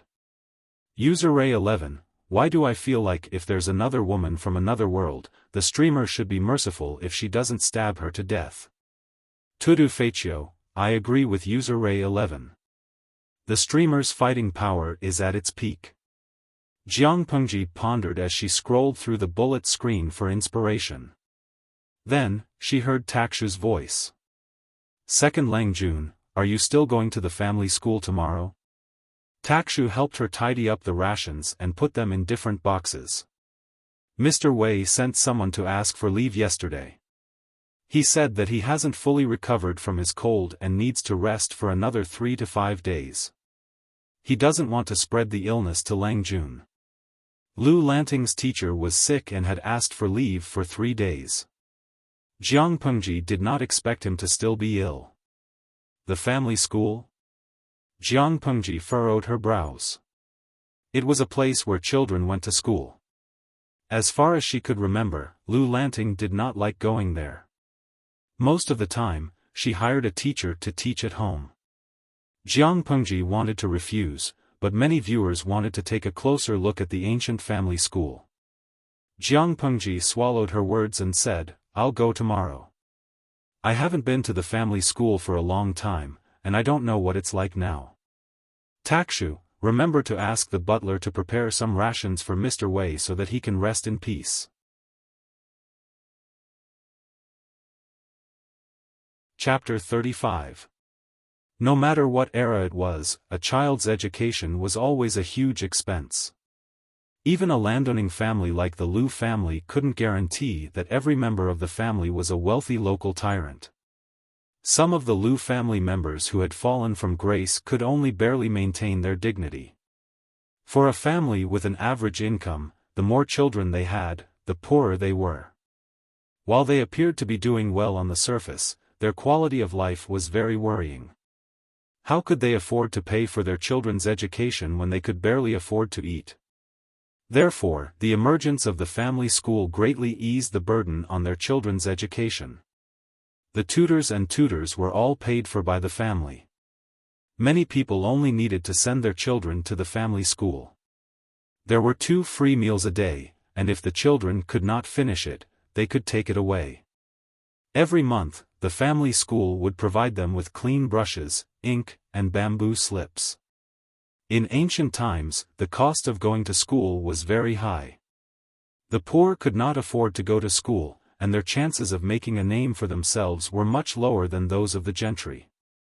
The gentry occupied most of the resources, and they were willing to invest those resources in their children. They trained them to read and write so that they would have a sense of belonging to the family. When they grew up and made a name for themselves, the resources would be invested in the education of the next generation. The birth and continuation of a gentry family could not be separated from this virtuous cycle of growth. Jiang Pengji held the scroll. Because of Lu Lanting's memory, reading and recognizing the words were not difficult, but writing was a problem. Not only are the clothes anti-human, but even the writing tools are anti-human. Jiang Pengji tried to hold the brush as if she was facing a formidable enemy, but the soft tip of the brush did not listen to her. What she wrote was like a weird pile of excrement. She tried a few times to no avail, so she threw the pen away and destroyed the shameful evidence. However, it was rare to see Jiang Pengji make a fool of herself. The bullet screen was flooded with 23,333 comments that almost blinded her. Misha Warrior Yuan, good and evil will always be repaid. The heavens have their own cycle. Look up if you don't believe me. Who will the heavens forgive? Hashtag Picknose 1 Sorcerer Girl Often, woman, beg me. I can teach you. Hashtag Grimace 1 Host V, no. Jiang Pengji muttered to herself, I shouldn't have agreed to go to that damned family school. Takshu, the maidservant, heard the commotion outside and quietly poked her head in. She asked, is something the matter, Second Lang Jun? It's nothing, I accidentally dropped the pen. Her lips were almost pressed into a straight line. She looked at the pen lying on the ground as if she was looking at her mortal enemy. Amidst the mocking comments, she sighed and squatted down to pick up the pen. The audience who was rejected did not seem to see Jiang Pengji's rejection. They copied and pasted a large section of the basic essentials of calligraphy from somewhere. Jiang Pengji's eyebrows were knitted into a tight knot. Her right hand mimicked Lu Lanting's grip on the brush in her memory. Then, she combined the basic essentials of the brush strokes on the bullet screen. Her hand trembled as she tried to get closer to Lu Lanting's handwriting. Lu Lanting's memories were like supplementary materials to her. As long as she did not purposely search through them, her memories and emotions would not be affected. However, there was a downside. Jiang Pengji's habits and actions were basically her own when she was not purposely hinting at them. Even if she purposely imitated Lu Lanting, it would still be easy for people who were close to her to see through her. There was not much in the study, but there was an abundance of bamboo paper. She did not mind using it to practice calligraphy. Lu Lanting could only use up half a month's worth of bamboo paper. She saved up the rest and stored them in boxes. At first, she was not used to writing with a brush. The tip of the brush was too soft, and if she was not careful, her handwriting would become very ugly. But after a few tries, she gradually got the hang of it. She used her ability to control her arm strength and slowly gained experience. After practicing on a few pieces of paper, her handwriting was 50% similar to Lu Lanting's. It made sense. She had practiced according to Lu Lanting's memory. Of course, it was similar. The audience watched in disbelief as the streamer's handwriting changed from lying down to standing up. Why did she become a streamer if she was so good at learning? Some of the audience members who had learned calligraphy told them how difficult it was for them to practice calligraphy. Sometimes, their arms and wrists were so swollen that they could not move. They complained, "Streamer, you're not human." Although she had learned some things, her handwriting habits could not be changed in a short period of time. Jiang Pengji looked at the sky outside and placed a pile of bamboo slips on the table. She then took out some bamboo paper and began to copy. Misha Zhanyuan, illiterate people. What are these words? Pijing Zhangjian, I can vaguely recognize that the streamer is copying the Analects of Confucius. I remember that ancient books were very expensive. If the streamer's family has a collection of Analects of Confucius, they must be well off and have a high social status. Jiang Pengji saw this while she was copying and suddenly replied. Host V, yes, the Liu family is doing well.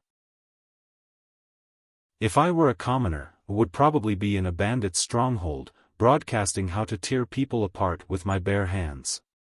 Or I would be traversing the mountains and teaching you how to survive in the wild. Jianluo Zenshan, I can understand that you're broadcasting how to survive in the wild, but what the hell is tearing bandits apart with your bare hands? Host V, this ignorant ancient era was very chaotic. Hejian County is considered orderly, but there are still many bandits nearby who specialize in robbing passing merchants for a living. A lone woman is simply a fat piece of meat for them. So, if the bandits came to her, Jiang Pengji would not let them go, because they would not let her go. Just like what happened in the bandits' stronghold, those bandits would not let go of so many delicate noble ladies. In their eyes, they were just tools to vent their lust. They were not human beings. What was the use of talking about morality and righteousness with them? What was the use of begging? The only thing that could be of use was one's own brain and hands. Host V, you can either be humiliated by dozens of men in the bandits' stronghold and become their tool to vent their lust. If you're lucky, you can get pregnant. Maybe you can live for a few more days and give birth to a child who will become a bandit in the future. Or, you can only raise your sword and let them die. Jiang Pengji's pen paused for a moment before she put it down again and continued. Her expression softened a little. Host V, I know there are many things that you can't accept, but you're just spectators. I'm a participant. They're just spectators. If they don't want to watch, they can just leave. It's just a matter of time. But she, Jiang Pengji, had to walk her own path in life instead of relying on these onlookers. After copying the contents of the bamboo slips, Jiang Pengji planned to revise Liu Lanting's other skills. At that moment, the silent system suddenly spoke. Chapter 36. Jiang Pengji frowned and asked, What do you mean? The system said, It's something like a skill book that allows you to quickly learn a certain skill. The system shop has just released it. At that moment, Jiang Pengji saw a few moving icons on the side of the huge streaming screen in front of her. However, she had always been wary of this unknown system, and she was not that curious. She did not study it at all. Opening the system's shop menu, a brand new interface immediately popped up. There were many product icons on it. Zither, chess, calligraphy, painting, embroidery, sewing, tea making, swordsmanship, saber techniques, leg techniques, horse riding. There were 4 different labels behind each skill: elementary, intermediate, advanced, and ascendant. 4 different levels of skills required different amounts of popularity points. The highest level, Ascend, required a massive amount of popularity points. Fortunately, the basic entry requirement was 1,000 popularity points. With her current popularity points, she could easily exchange for 1. Jiang Pengji furrowed her brows. If she exchanged for these and learned them, would she get a beginner's ability? The system said, I saw that the host was having a hard time learning how to write just now, so I used my personal treasury to open up the shop interface for the host. If the system could be concretized, she felt that she could see the system's fawning face saying, "Hurry up and praise me." Jiang Pengji laughed to herself and said, "I think you're just eyeing the popularity points in my account, right?" The system was non-committal. Popularity points were gold and silver to it. If it could earn a sum of money from doing business, why not? Jiang Pengji looked at the tempting items on the interface of the store. She rolled her eyes and closed it in the blink of an eye. "I think calligraphy is quite interesting. It's good for me to practice it slowly. You should continue looking at the popularity points in my account." F***ck. Jiang Pengji said naturally, "Good steel should be used on the blade's edge. It's useless to exchange it now. It's better to save it for when it's needed someday. Who knows, it might be of unexpected use." The system snorted. "There's no need to be so thrifty. Just open a live stream every day. As long as the maximum number of viewers reaches 3,000, you'll get at least 1,500 popularity points a day. That's more than enough to exchange for a book. There's no need to work so hard to learn." If he was rewarded by a nouveau riche, he would accumulate popularity points even faster. Jiang Pengji looked as if she had seen through him. "In the end, you're still trying to entice me to stream diligently, aren't you?" However, the live stream limit is always 3,000 viewers. Hey, don't tell me that I need to exchange popularity points to increase the limit. The host is truly wise and mighty. The system was almost about to wag its tail. A level 1 host requires 100,000 popularity points to advance to level 2. As the host's level increased, the maximum number of viewers in the room would also increase. Naturally, the speed at which he accumulated popularity points would also increase. Jiang Pengji secretly rubbed her brows. The system's tricks were too deep.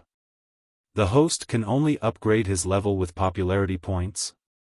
The system thought for a moment and said, "Not really. There is another channel, but it depends on face."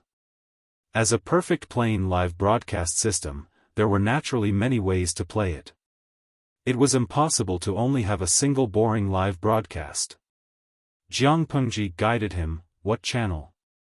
The system has 4 live broadcast modes. The first is the free live broadcast mode. Just like what the host is doing now, you can broadcast whatever you want. The second is the semi-interactive live broadcast mode. The host selects some live broadcast content for the audience to vote. Then, the live broadcast content with the highest number of votes. After the host completes the live broadcast, depending on the audience's satisfaction, the host can obtain 3 levels of gold, silver, and bronze treasure chests. After opening the treasure chests, the host can obtain random rewards, including a free card to upgrade the host's level. Jiang Pengji listened and nodded to herself, then signaled for the system to continue. The second is the fully interactive live broadcast mode. The audience selects the live broadcast content and then selects the items to vote. Of course, the content must be within the scope stipulated in the contract. It cannot be too excessive and focus on entertainment. At the same time, the host can obtain treasure chests and open cards. The last is the designated live broadcast mode. A tycoon sets the live broadcast content. When the host completes the live broadcast, not only will the host receive the reward from the tycoon, but also a gold treasure chest. When the system mentioned the last live broadcast mode, one could hear the sound of saliva being sucked in. Jiang Pengji raised her brows. "You can erase the last unscrupulous one." The system retorted unhappily, "Who said so? My previous host loved this live broadcast mode the most." Jiang Pengji curled the corner of her mouth mockingly. "Obviously, I'm not one of them." The system still wanted to struggle. "How do I know you won't like it if I don't give it a try?" I don't think those who are truly rich would mind such a small expenditure. Every day, they would throw some money around and issue a mission, just like fishing with a hook. Using this method, they would slowly train the host into what they want. Tell me, what's the difference between the last live broadcast mode and dog training? The system was a little stunned. Its host was about to go crazy, so it quickly tried to salvage the situation. Dear host, don't be angry. These modes are all preset. I'm just relaying it. Moreover, these live broadcast modes require the host to be willing. There is absolutely no forced buying or selling. The system wanted to cry but had no tears. How unlucky could it be to have met such a difficult host who would always give other people a hard time, and was always scowling at others. The system also needed human rights, and it needed to be treated fairly. They had only been together for 2 days, but the system felt like 2 years had passed. It couldn't go on like this. Jiang Pengji was too lazy to care about the system's thoughts. She had a comfortable sleep, and it was a dreamless night. The next day, on the way to the family school in the carriage, she started the live broadcast on time. Viewers entered the room one after another. They were all viewers who had subscribed to the room. As soon as Jiang Pengji started the live broadcast, they received a notification and could enter the room by clicking on the live broadcast room number. Host V, good morning, everyone, *********. After Jiang Pengji greeted them, many viewers said good morning, good afternoon, and good evening to her one after another.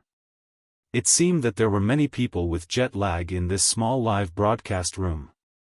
She was bored, so she asked the viewers for their opinions. Host V, do you have any live broadcast content that you prefer to watch? Tudu Feichio, host, you can learn the 4 arts, I can secretly learn from you. Then I can go out and show off. De Zhuangzhu Furen, I can read stories.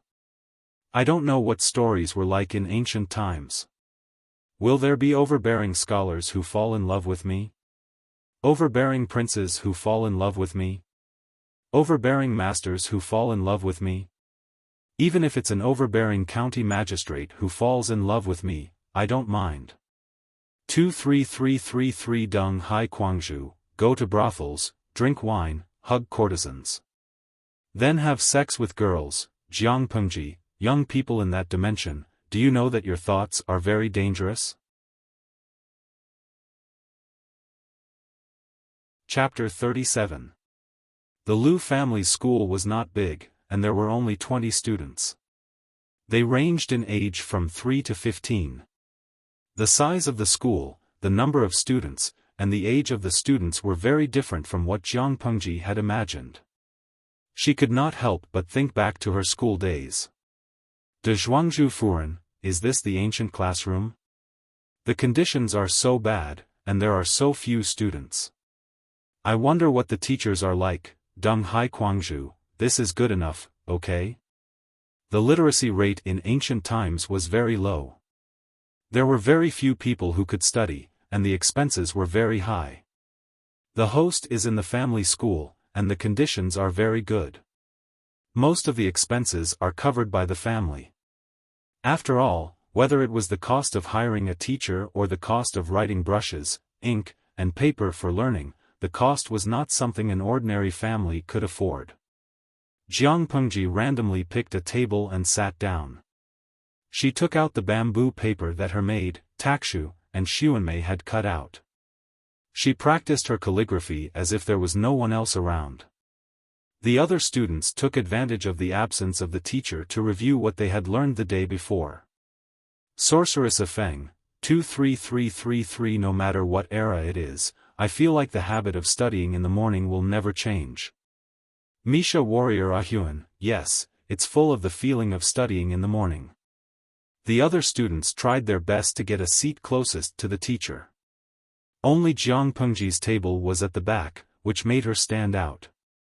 Of course, what made her stand out from the crowd was not her location, but the school supplies she used to practice calligraphy. Most of the students could only carry heavy bamboo slips. Jiang Pengji was the only one who used bamboo paper, which was very expensive. Her calligraphy was the same as before, and there was no improvement at all. To the other students, it was a waste of God's gift. "Oh, I haven't seen Cousin Shi for more than a year. Why is your calligraphy still the same? You haven't improved?" Finally, someone was willing to be the leader and help some people say what they wanted to say in their hearts. Jiang Pengji had to stop writing, and she looked up at the person who had spoken. It was the son of Lu Lanting's father. Jiang Pengji had seen Lu Lanting's memories, and she knew why she did not like to come to the family school. If it were her, she would not have come either. To avoid gossip in the clan, Lu Lanting attended the family school before she turned 8 instead of hiring a tutor to study at home. Lu Lanting had entered the family school at the age of 4, and by the time she was 8, she had become more and more taciturn. She looked at others with fear, and she was also afraid of interacting with others. The root cause was the family school, or rather, the bullies in the family school. Although these brats were young, they also had the ability to flatter those above them and step on those below them.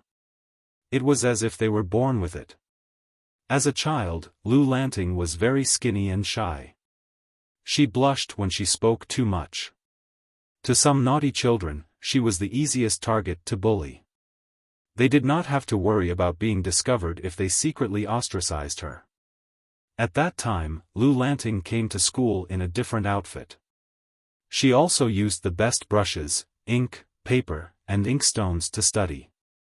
She was so different from the other children of the Lu family that it was inevitable that some of the children of the Lu family who were struggling to make ends meet would feel uncomfortable. What if it was unfair? Of course, they would find a way to balance it out. They were all children, and it was normal to have some friction. However, they were not stupid. They bullied Lu Lanting, but they did not make it too obvious. In the beginning, they only bullied her softly, distanced themselves from her, and said some nasty things from time to time. Lu Lanting was still young, and the second lady had protected her too well. The silly girl did not realize it. Her inaction provoked the other students. They pushed her aside at first, and then they snatched the brushes, ink, and inkstones. Then, they insulted her, saying that she was raised by a wife, and that she would be abandoned when the second lady had a son or daughter. In the end, it became a bloody incident. Yes, a bloody incident. 8-year-old Lu Lanting was pushed into a pond near the family school. She even knocked her head on the ground. At that time, the bedridden second madam heard the news. Despite her illness, she directly bombarded the teachers and the parents of the naughty children. She even angrily withdrew the financial aid to the family school, forcing the parents to apologize in person. That's right. Although the brushes and ink used by the clan were purchased with money from the clan, in accordance with the principle of being a family, those expensive brushes and ink were purchased in bulk from the second wife's dowry workshop. The quality was good, and the price was quite discounted. It was said that the children were young and did not mean to hurt others, but that was not an excuse for them to hurt others without apologizing. Jiang Pengji narrowed her eyes. She had only seen the person in front of her a few times during the festive season. He was one of the naughty children who had ostracized Lu Lanting. Also, was this fellow mocking her words? Tudu Feichio, ha ha ha, streamer, your words are being mocked. They're red and dazed. Ye Saigao, streamer, look at your face. I've only been learning for a few hours. Jiang Pengji glanced at the live stream screen. Her action was seen as arrogant disregard by the other party, and she was immediately put on the spot. With the intention of humiliating him, he sat down in front of her. He scolded her, but his face showed some excitement. Cousin Shi, since you've hired a teacher to teach at home, you should naturally learn from the teachers. You're always playing around and don't know what's good for you.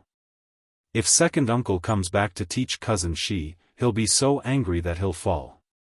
Jiang Pengji glanced at him and said slowly, it's okay. Only with comparison can we know who's better and who's worse. Father won't blame you. Huh? What did she mean? Not only did the cousin not understand, but the audience watching the live stream was also confused. Cousin. Jiang Pengji continued to speak slowly, it's only March. Mosquitoes aren't that big, what? The cousin didn't understand at first, but when he saw where Jiang Pengji was looking, his cheeks suddenly turned red. He pulled up his collar unnaturally and glared at Jiang Pengji with a look of embarrassment and annoyance. Cousin, you look handsome. I think your brother is very satisfied with you. Jiang Pengji blinked under the cousin's gaze and said meaningfully, if you're not feeling well, it's better to ask the teacher for leave as soon as possible. After all, it's extremely rude to be restless in the teacher's class, not to mention sitting down in front of others. After she finished speaking, Jiang Pengji took the book box that she had just packed away and sat down on another mat. Coincidentally, the teacher arrived late and saw the cousin sitting on the floor in a daze. He was so angry that his beard almost flew up. You're rude. Master. Teacher, Jiang Pengji was not affected at all. Instead, she opened the bamboo scroll and listened to the teacher's lecture while reading the bullet screen. Ye Saigao, can someone explain what just happened? I saw that cousin sitting down to lecture the host for no reason, and then the teacher came over and scolded him. Oh my God, this was the first time I knew that an old pedant from ancient times could scold people so harshly and to the point. Chapter 38. The audience was not the only one who was dumbfounded, but there were also a lot of super perverted veterans who came to their senses. Jiang Pengji looked at the bullet screen and laughed. That master was famous for being an old-fashioned scholar in the Liu family. To put it bluntly, he was an extreme turtle. The old man was very particular about etiquette.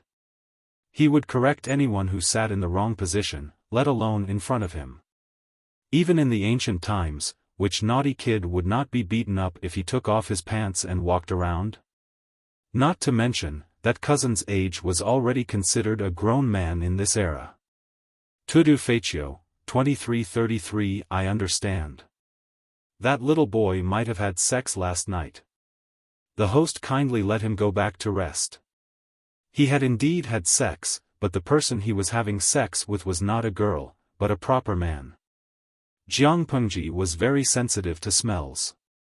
When the cousin got close to her, she smelled another person's scent on him. That kind of smell required a period of close contact to be so strong. Unfortunately, she had smelled it before. It was the manservant who served the cousin when he was studying. Apart from that, there was a very faint afterlife smell on him.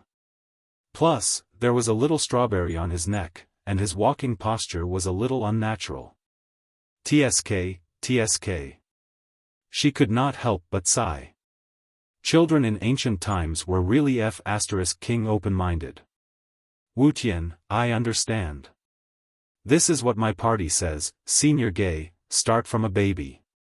23333. Looking at the bullet screen that was getting dirtier and dirtier, Jiang Pengji, who had always been dirty and violent, smiled without saying a word. Bring my Pao Lai, I'll just treat it as a joke, but it's so disgusting to actually do it. Jiang Pengji's attitude towards this was very open-minded. In her era, same-sex marriage was legal. Host V, it's not disgusting. In this era, it's a good thing to be brothers. It's even fashionable.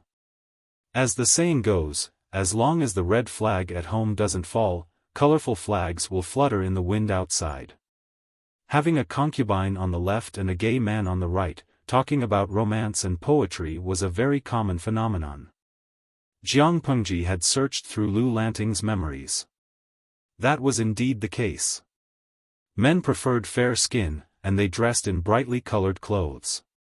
Not only did they have to put on makeup every day, but some of the eccentrics had evolved to the point where they were too ashamed to leave the house without applying makeup. Bring me Pao Lai, but streamer, in this world, you have to get married when you're of age. It's normal for men to be gay. What if you marry the wrong person? In modern times, there were a lot of same-sex wives, but at least they could choose to divorce. In ancient times, same-sex wives were not so easy, right?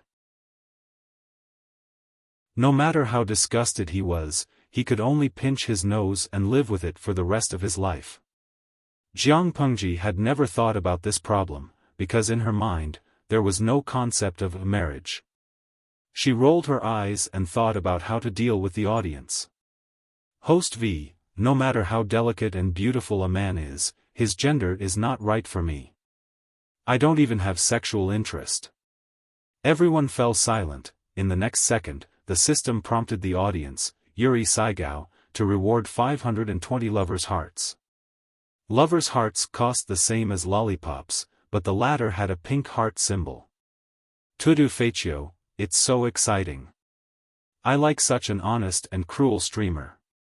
The system prompted the audience, Tudu Feichio, to reward 520 lovers' hearts. Most of the rewards were lovers' hearts or lollipops, and the system's notifications were drowned out. Jiang Pengji, not only did she have a generation gap with the ancient people, but she also had a generation gap with the modern humans watching the stream. She did not seem to have said anything that touched their sensitive spots, did she? She herself was dumbfounded by this reward. The system suppressed its excitement and poked Jiang Pengji. Host, do you see now? Jiang Pengji raised her eyebrows and asked in her mind, see what? The emotions of the audience need to be aroused. As long as someone starts it at a critical moment, the other audience members will follow suit and reward generously.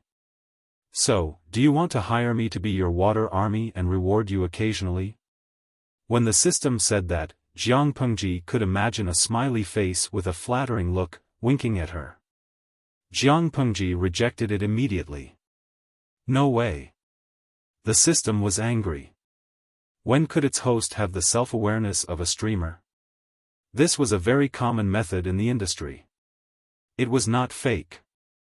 Small investments and high returns. Why didn't she agree to it? A streamer, in addition to her own strength, also needed the cooperation of a team. Otherwise, did the rich people come out of nowhere? Wasn't it the water army and the rich people throwing bricks to attract jade? They lured the rich people who wanted to compete with them and made them willing to pay for it step by step. While she was chatting with the system, Jiang Pengji, who was suspected of being absent-minded, was caught by the master. Lu Shi, repeat what I just said to you. The headmaster wore a serious face. If it were any other day, he would have reprimanded a student who was so distracted. However, since the student was Jiang Pengji, he could not bear to do so. Wasn't the kidnapping case that caused a storm in Hejin County 2 days ago the reason why Jiang Pengji was so distracted? Jiang Pengji stood up and thought for a while. She repeated the master's words without missing a single detail. The headmaster twirled his beard and felt satisfied. He asked leisurely, so, what do you think of this? Some people were born to memorize, like Jiang Pengji. She had a photographic memory and amazing observation skills. However, memorizing a paragraph did not mean that she could understand it. Given Lu Lanting's status, people had high hopes for Lu Shi's only legitimate son. The article that the master had just said was written by a famous scholar. The content was not bad, but it had nothing to do with romance. The topic was the hidden danger at the northern border of Dongqing. Would the 3 tribes of the northern borderline try to cozy up to them, or would they try to intimidate them? The scholar felt that the 3 tribes of the northern borderline had been fighting against Dongqing for many years. Both sides had suffered heavy losses. The people at the border of Dongqing were in dire straits. The royal court of the 3 tribes already had the intention to negotiate. They had hinted many times to marry their beloved daughters to Dongqing. Why not go with the flow? If Dongqing accepted the negotiation, both sides would temporarily cease hostilities and recuperate. However, when it came to negotiations, the only way to gain the upper hand was to bring the opponent to the negotiating table. Those who are not of our tribe must have different intentions. The 3 tribes of the northern borderline are ambitious. How can they be appeased by small favors? What was the use of negotiating without a winner or loser? Jiang Pengji smiled faintly and enunciated her words clearly. Dongqing and the 3 tribes of the northern borderline have been in a stalemate at the border for several years. Both sides have won and lost, but Dongqing has never been at a disadvantage. If we take advantage of the situation to negotiate now, how will the sacrificed soldiers feel? This is the worst plan. It will only benefit the enemy while harming ourselves. But the scholar spoke bluntly about negotiating for peace. His intentions are damning. The master's gentle face froze. He did not expect Jiang Pengji to have the guts to criticize the scholar. The other students were also in an uproar. They had been discussing the article, but they expressed their opinions in a euphemistic manner. Their attitudes were ambiguous. They were neither in favor of war nor in favor of negotiating for peace. Each had their own reasons. No one dared to stand firmly on one side. Chapter 39. Jiang Pengji acted as if she did not see the master's ugly expression. She suddenly picked up the bamboo slips on the table, flipped through them, and said, "I read an interesting story yesterday. It was about 8 years ago, when Master Yuanjing went to the northern borderline to lobby and protected the 3 cities of the northern borderline by himself."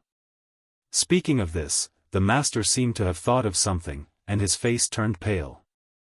Jiang Pengji threw the bamboo slips on the ground and said loudly, "Peace talks? The 3 cities have not been returned. How can we talk? Do you remember 12 years ago, when the former emperor passed away and the new emperor succeeded the throne, the 3 tribes of the northern borderline took advantage of the turbulence in Dongqing to attack the 6 cities at the border and slaughter more than 100,000 people? This battle has been going on for 3 whole years, and countless soldiers have died. 6 cities are still in the hands of the northern borderline. On the day of the peace talks, the 3 tribes of the northern borderline came with the conditions to force Dongqing to cede 3 more cities, bow their heads, and pay annual tribute. None of the scholars in Dongqing would ever forget this incident. It was a humiliation that could never be washed away in their entire lives.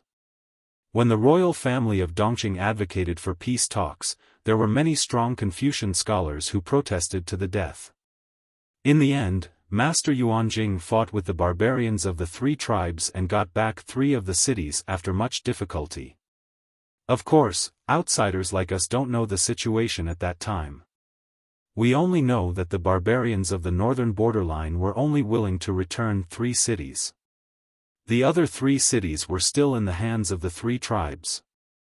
The people of the 3 cities became the 9th-class untouchables in the eyes of the barbarians of the 3 tribes. Do you still remember?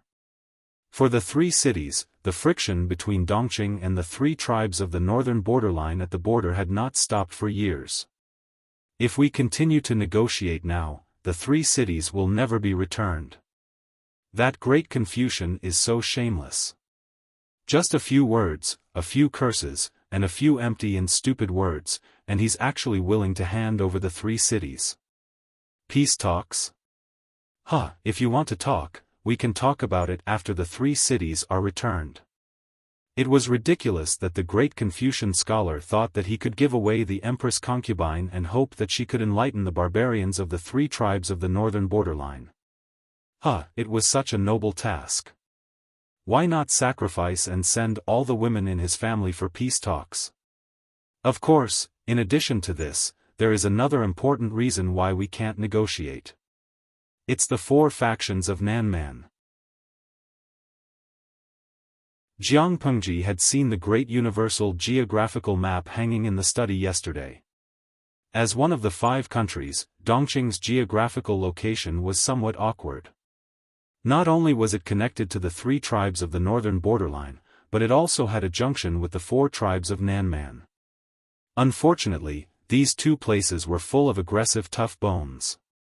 If they were not completely destroyed, the other party would rise from the dead sooner or later. Their vitality was as strong as the insect race. We absolutely can't give the three tribes of the north borderline any time to breathe. Once the peace talks start, we'll give them enough time to recuperate. It'll undoubtedly be nurturing a tiger that will invite disaster. When the time comes, the three tribes of the north borderline and the four factions of Nanman will join forces to attack Dongqing. That would be a direct checkmate. Nonsense. The four factions of Nanman are now at war with Nanxing Kingdom. Why would they care about Dongqing? Fight? Jiang Pengji smiled as she looked at the young man who had spoken. Nanxing will be utterly defeated soon. There were 5 countries in the world, Dongqing, Nanxing, Xichang, Beiyuan, and Zhongzhou, which was located in the center of the Central Plains. Dongqing was not the weakest, but it was not the strongest either. Nanxing had been at war with the 4 factions of Nanman for the past 2 years. In the past 2 months, there had been many reports of victory, but it would be over soon. De Zhuangzhu Furen. I feel like I've learned history for nothing. QAQ, so the streamer has traveled through an imaginary dynasty. I just wanted to show off and talk about it, but I was slapped in the face in the next second. It hurts so much. Huyojayajayago, it's not really imaginary. It can only be said that it's another dimension with a different historical development trajectory. There are traces to follow. Shou Shirtu Guan, it's definitely not our ancient times. Otherwise, it would feel like a spoiler. The unknown variables are more interesting. Cafeteria Daffin Auntie, am I the only one who cares about Master Yuanjing's setting? Why are you so sure that Nanxing will lose? Although Nanxing was also Dongqing's enemy, they were still of the Yan and Huang lineages. The 4 factions of Nanman were foreign tribes to them. Because there are too many ignorant people like you. Jiang Pengji had always liked to stand straight. When she lifted her chin and closed her eyes, she gave off an oppressive feeling, as if she was looking down on all living things. In less than 2 months, Nanxing will lose. Just wait and see. When the time came, it might not be as simple as ceding 3 cities or giving the emperor's concubine a marriage alliance. Lu Lanting was naturally shy, but she was not a girl who liked to submit to her fate. She loved to read news about the world. Occasionally, she would disguise herself and go to the teahouses and taverns to listen to the news.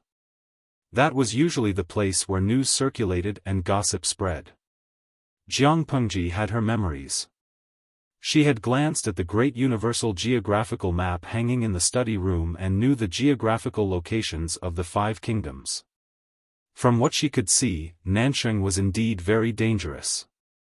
She had also read some of the news that Lu Lanting had transcribed, so she was not completely ignorant of the news. In fact, it was not just Nanxing. Jiang Pengji was not optimistic about the current Dongqing. According to the information that Lu Lanting had gathered, if Dongqing agreed to the peace talks, she was afraid that within 10 years, there would be a huge military disaster. Jiang Pengji bent down to pick up the bamboo slips that she had thrown on the ground. She casually flicked the ash off. The old master was very angry at first. She had slandered the great scholar in public and said such harsh words. It was easy to make people feel disgusted. If the great scholar heard about what happened that day, Jiang Pengji might even make things difficult for her when she entered the officialdom. However, listening to her solemn vow, the old master was a little hesitant because he himself did not agree to the peace talks. As long as he was a scholar, he would always have a sense of pride. Dongqing inherited the Xia lineage and called itself a kingdom of heaven. Why would it be willing to bow down to the barbarians? Looking at the group of confused students, the old master's temples ached. He sighed to himself. As expected of Lu Shi's son. Both father and son were troublesome. Your cousin is quite knowledgeable. What he said was not without reason. It's a pity that most of the important officials in the court are in favor of peace talks. The government is also interested in negotiating with the royal court of the 3 tribes of the northern borderline. They hope that the northern borderline will marry the Empress concubine to the second prince. Outside the school, Feng Jin, who was dressed in a white and green robe, looked at the scene from afar. He had an indescribable expression on his face. Lanting used to be very reserved and gentle. After the ordeal, he's showing signs of revealing his abilities. The person who spoke was Lu Lanting's cousin, Lu Heng. He was the eldest son of Lu Lanting's father's biological brother. If there's a chance, I'd like to have a good chat with him. Feng Jin looked away. Was that really a girl in the house? Lu Heng said, what's so difficult about that? Call him over and I'll introduce him to you. Lu Heng knew Feng Jin's background. If his cousin could befriend him, that would be the best. Feng Jin thanked him, but he felt a little uneasy. Jiang Pengji had left a deep impression on him that night. However, it was rare to find someone who shared the same opinion as him and had such a tacit understanding with him. He was secretly looking forward to their meeting later. He wondered if Jiang Pengji would be surprised if she knew his identity. Feng Jin smiled and said meaningfully, Yaoji, you may not know this, but your cousin is a wonderful person. Chapter 40. Therefore, Jiang Pengji saw such a scene that aroused wild and fanciful imagination. If her eyes had not told her that the relationship between the two was very normal, she might have suspected that the era had opened up to the point where everyone was gay. Watching the two of them exchange glances, with a tacit understanding that others couldn't intervene, she sat down quietly and became a spectator. Lanting, let me introduce you to someone. Lu Heng had always cared about his cousin. He worked very hard to have such a good opportunity to introduce his friend to his cousin.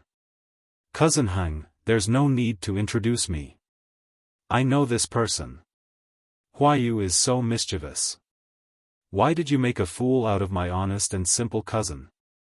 Jiang Pengji glanced at Feng Jin, who was sitting at the head of the table. She hadn't seen him for 2 days.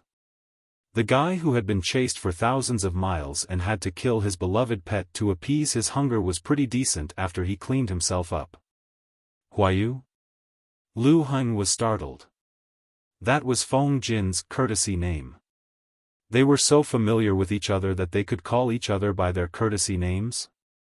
Feng Jin innocently opened his eyes. It was Yaoji who didn't give me time to tell the truth. How was I deliberately making a fool out of him? Lu Heng was speechless. Feng Jin put down the tea and couldn't wait to get to the point. Let's put the reminiscing aside for now. I heard what you said outside the room. I thought it was quite interesting and reasonable. If that's the case, guess which prince the royal family of the northern borderline is interested in?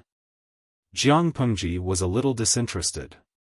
She couldn't get her spirits up for something so obvious. The first prince is the crown prince. That official isn't so muddle-headed. Why would he let a foreign princess take the crown prince's wife? Moreover, the first prince has all his wives and concubines. He also has many concubines in the eastern palace. He also has many children. Even if the northern borderline princess was very capable, she wouldn't be able to do much if she married the crown prince. Secondly, the third prince's mother is the daughter of the Feng clan, an aristocratic family. They value bloodlines very much. If he marries the princess of the northern borderline and has a son mixed with foreign blood, how can the Feng clan accept this grandson? After she finished speaking, Jiang Pengji's eyes scanned Feng Jin's body. Her stare made Feng Jin's hair stand. Finally, according to the rumors, the fourth prince's birth mother died in a strange way. Since he was young, he has been disliked by the people in the palace. The emperor is always vigilant against him. If he were to marry the princess of the northern frontier, he would have a powerful and influential in-laws. How could the emperor feel comfortable? Feng Jin nodded as he listened. The content of Jiang Pengji's analysis was similar to what his father had said, but the style was a little different. So, Jiang Pengji looked at her 5 fingers and smiled. His mother was born in a merchant family. He doesn't have many connections in the imperial court. He only has a few subordinates and the emperor likes him. That's perfect. This was a judgment from the perspective of the Dongqing emperor. From the perspective of the Beijiang royal court, the second prince was also the most suitable. He was stupid and easy to manipulate. The second prince, whose brain was half muscle and half hay, who was impulsive, reckless, and easy to bully, had been chosen. Feng Jin was speechless. The second prince was not well liked by others. His father commented that he was uncultured and pretentious. Jiang Pengji directly criticized him as worthless. However, although the two had different styles, the final conclusion was very similar. The second prince was useless and had been abandoned. Thinking of his father, Feng Jin could not help but ask, Lanting, if you were the king of the Beijiang royal court, what would you do? Jiang Pengji blinked and curled her lips into a smile, which made Feng Jin feel even more uneasy. If I were the king of the Beijiang royal court, of course I would sleep with the princess of Dongqing and have a taste of the gentleness of a Han woman. Then I would send my ambitious daughter to the second prince's manor. After this peace talk, the princess of the northern frontier would at least get the position of a princess consort. Then I would provoke the brainless but ambitious second prince. Jiang Pengji was too lazy to chew on words.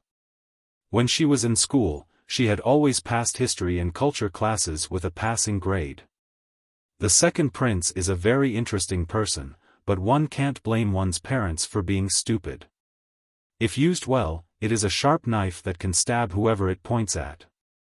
After all, isn't killing one's father and brother an old skill passed down by the Dongqing royal family? What's more, the second prince has always been at odds with the Count of Zhenbei, who is guarding the border of Dongqing. As long as the conflict between the two sides is aggravated. The emperor has been coveting the military seal in the Count of Zhenbei's manor for a long time. He has long wanted to get rid of the donkey after it has outlived its usefulness. Once the peace talk starts, Dongqing will not have the pressure from the border. The Count of Zhenbei, who controls most of the troops in Dongqing, will be in danger.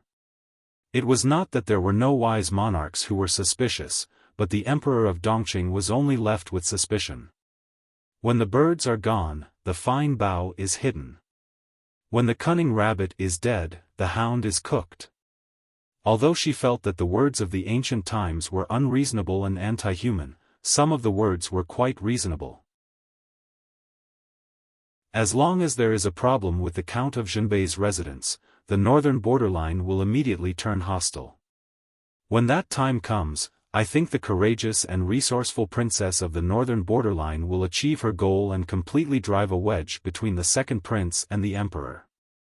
Maybe she can even make some other small moves. Jiang Pengji's words did not give the emperor of Dongqing any face at all. She even brought up the old history of him killing his father and brother. After the chaos of the 16 countries, from the unification of Xia to the division of Xia by the 5 countries, the monarch's authority was challenged several times. His control was greatly reduced, and the aristocratic families developed to their peak. Nowadays, scholars came forth in large numbers and hundreds of schools of thought contended. Speech was freer than ever before.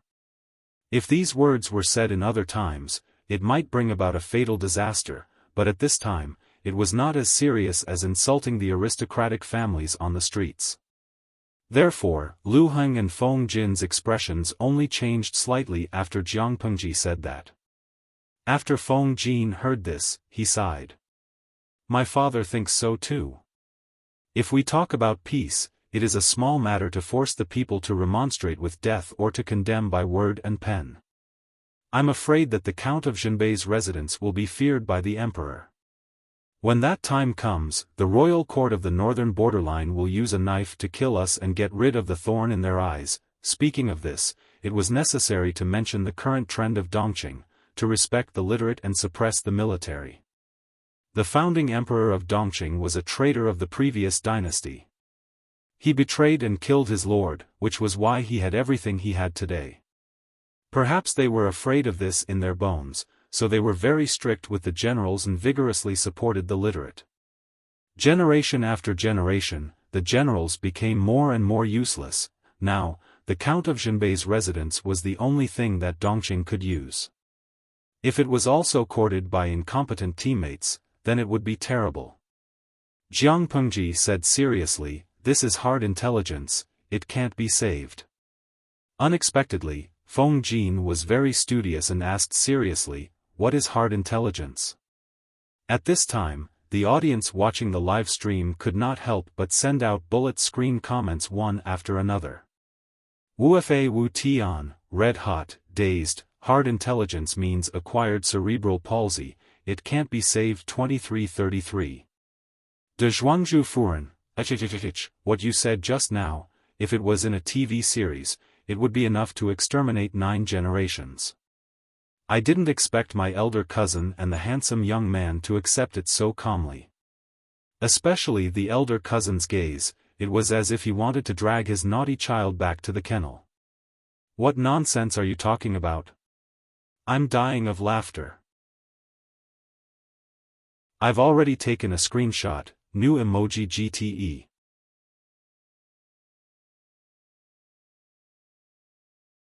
Chapter 41. Jiang Pengji was stunned for a moment, then said mysteriously, "Being mentally retarded is an illness related to the brain. It is stubborn and difficult to cure." Feng Jin did not understand at first, but when he thought about what Jiang Pengji had said, he suddenly understood that the girl was mocking him again. Although the authority of the monarchs in this era was becoming less and less dignified and was being hindered by the aristocratic families in various aspects, in the end, it was still the emperor who reigned supreme. Feng Jin wasn't very old, but he sternly admonished, "Nian Lanting is still young and insensible. Just treat these words as the words of a child. There's no harm in listening to them. However, if you enter the officialdom in the future and continue to speak so carelessly, there will be people who will make things difficult for you." Lu Heng was naturally willing to raise both his hands and feet in support of this point. As his cousin, he was very worried about his unruly cousin. He had originally wanted to teach him a lesson in private when he got home, but Feng Jin took the initiative to point it out. It saved him the trouble of arguing with Jiang Pengji. Jiang Pengji smiled without saying a word. She had no concept of entering the bureaucracy and did not care about it. After that, Feng Jin deliberately asked some questions about her studies. It was not difficult, and Jiang Pengji relied on Lu Lanting's memory to answer 70% of the questions.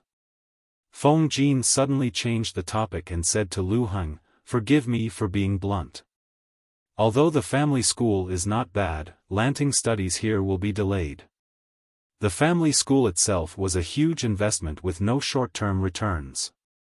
It was like a bottomless pit. Most of the time, it was to take care of the poor clansmen who were short of money. The teachers were enough to teach the children, but if they wanted to further their studies, they had to go outside to study. Jiang Pengji said, "I've only studied in the family school for a few days. I've hired a teacher to teach me at home. But I'm not talented enough to live up to the teacher's teachings.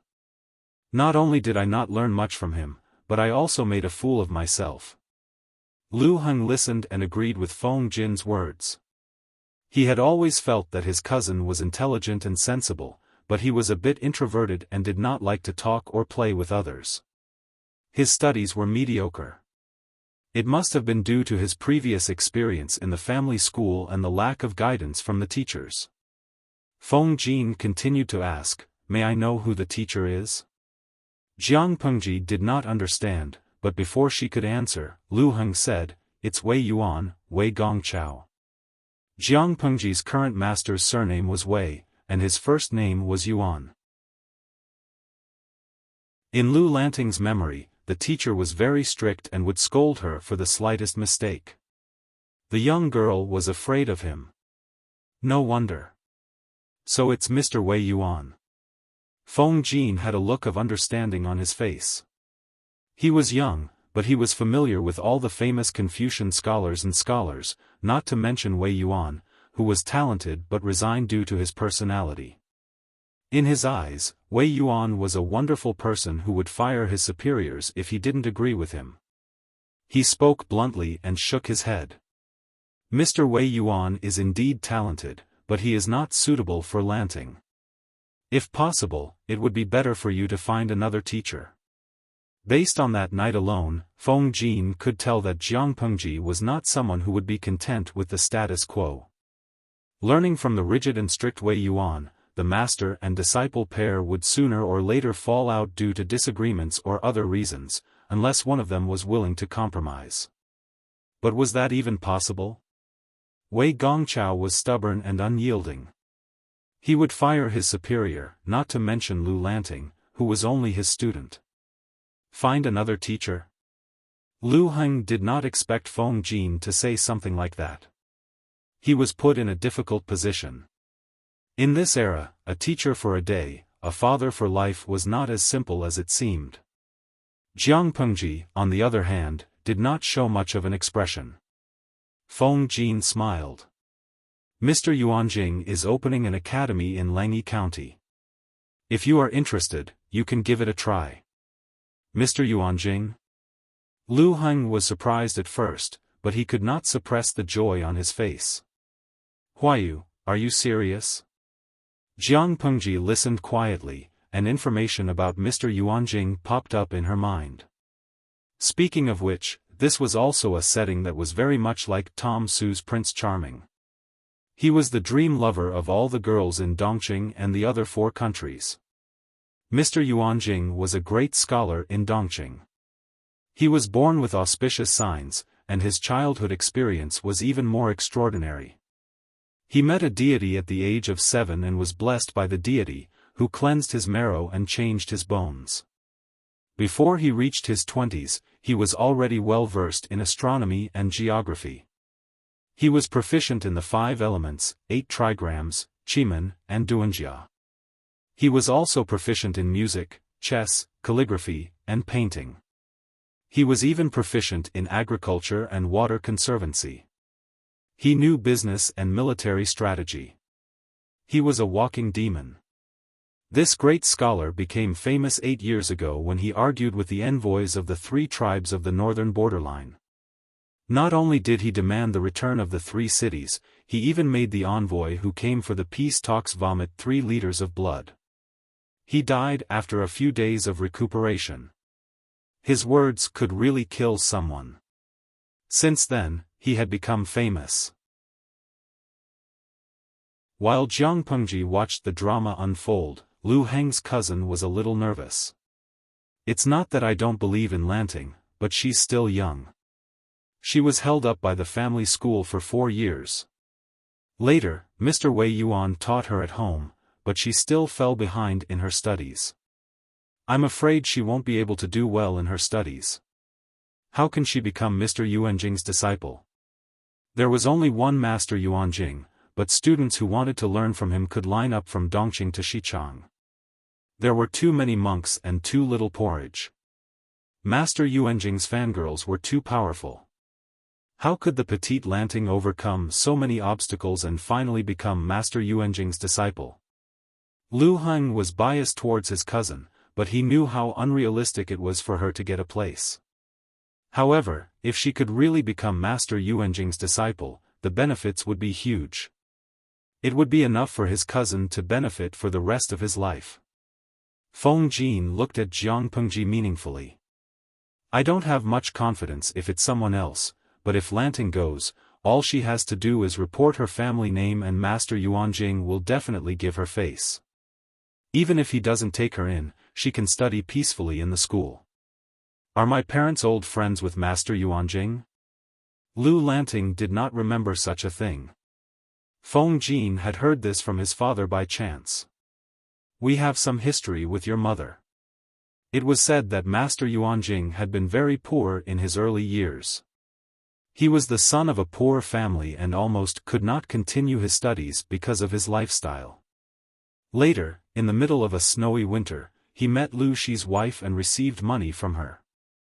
Master Yuanjing rejected other people's help but accepted Lu Lanting's mother's money. It was confusing.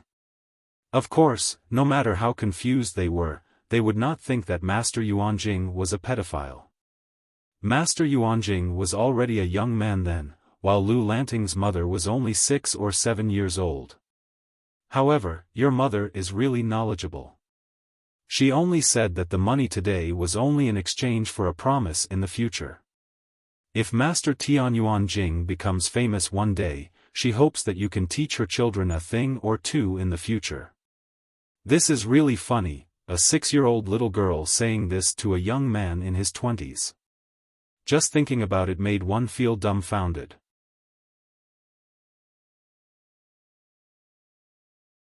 Chapter 42. The Internet provides you with exciting novels to read. Feng Jin thought that the scene was very interesting, but when Jiang Pengji heard it, she heard something else. Lu Lanting's mother's background was more interesting than she had imagined. Jiang Pengji was not the only one who thought that way. Many viewers on the bullet screen made wild guesses as well. De Zhuangzhu Furen, streamer, do you think your mother is a transmigrator? She knows history and knows that Master Yuanjing will be famous in the future, so she invested in him in advance? How can adding icing on the cake be better than providing timely help? Wufa Wu Tian, that's a big guess, but if it were me, I would definitely date Master Yuanjing. Dei Dengmeng, can you not be so dirty? According to the introduction, Master Yuanjing is in his 20s, and the streamer's mother is only 6 or 7, right? Cafeteria de Fan A, ha ha ha, don't you think the combination of a cute loli and an uncle is very cute? Jiang Pengji glanced at the comments and could not help but sympathize with Lu Lanting's father. Feng Jin turned to Jiang Pengji and asked, Lanting, what do you think? I'll discuss this with my father when he comes back. I can't make the decision for now, Jiang Pengji said. Feng Jin did not force her. It was just a suggestion. It was not up to him whether she wanted to go or not. Shou Shiguan, streamer, will you go? Jiang Pengji frowned and took a sip of tea. An indescribable taste spread in her mouth. She took a sip and put down the teacup. Host V, I'll go. Why not? The northern borderline and the southern barbarians are eyeing us. Dongqing won't be peaceful for long. I have to prepare as soon as possible. Even though the viewers did not know what Jiang Pengji meant, according to her usual style, it was not a small matter. On the official road in Hejin County, a simple carriage sped by. Master, we'll be in Hejin County after the official road. At this speed, we'll be home in 4 hours. Inside the carriage, the elegant man in simple attire couldn't help but lift the curtain and take a look outside. The cold wind blew through his hair.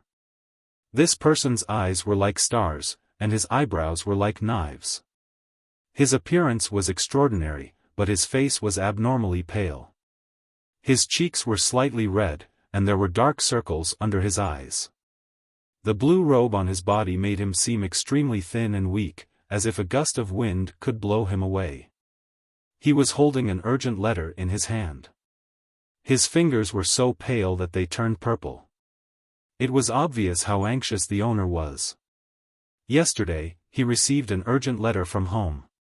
When he opened it and read it, he was so shocked that he couldn't breathe and almost fainted. Later, when the situation had stabilized, he simply let the guards accompanying him carry most of the things on their journey slowly. He packed light and took the housekeeper along the official road, rushing all the way. He forcibly compressed the journey that should have taken 5 days into 1 day and 1 night. I don't know if Lanting is safe now. If something happens to her, how am I going to explain it to Ah Min? Cough cough cough. Lu Shi put down the curtain. His face was flushed and he coughed again. The housekeeper used to be Lu Shi's servant. Later, he followed Lu Shi to become a housekeeper, so he knew Lu Shi very well. He comforted him in a low voice, "Second Lang Jun, the heavens help a good man. You can turn misfortune into fortune when you are in danger." Lu Shi lowered his head and looked at the letter that he had crumpled into a ball in his hand. The instant he saw the news, the fear made him feel as if he was on the verge of death.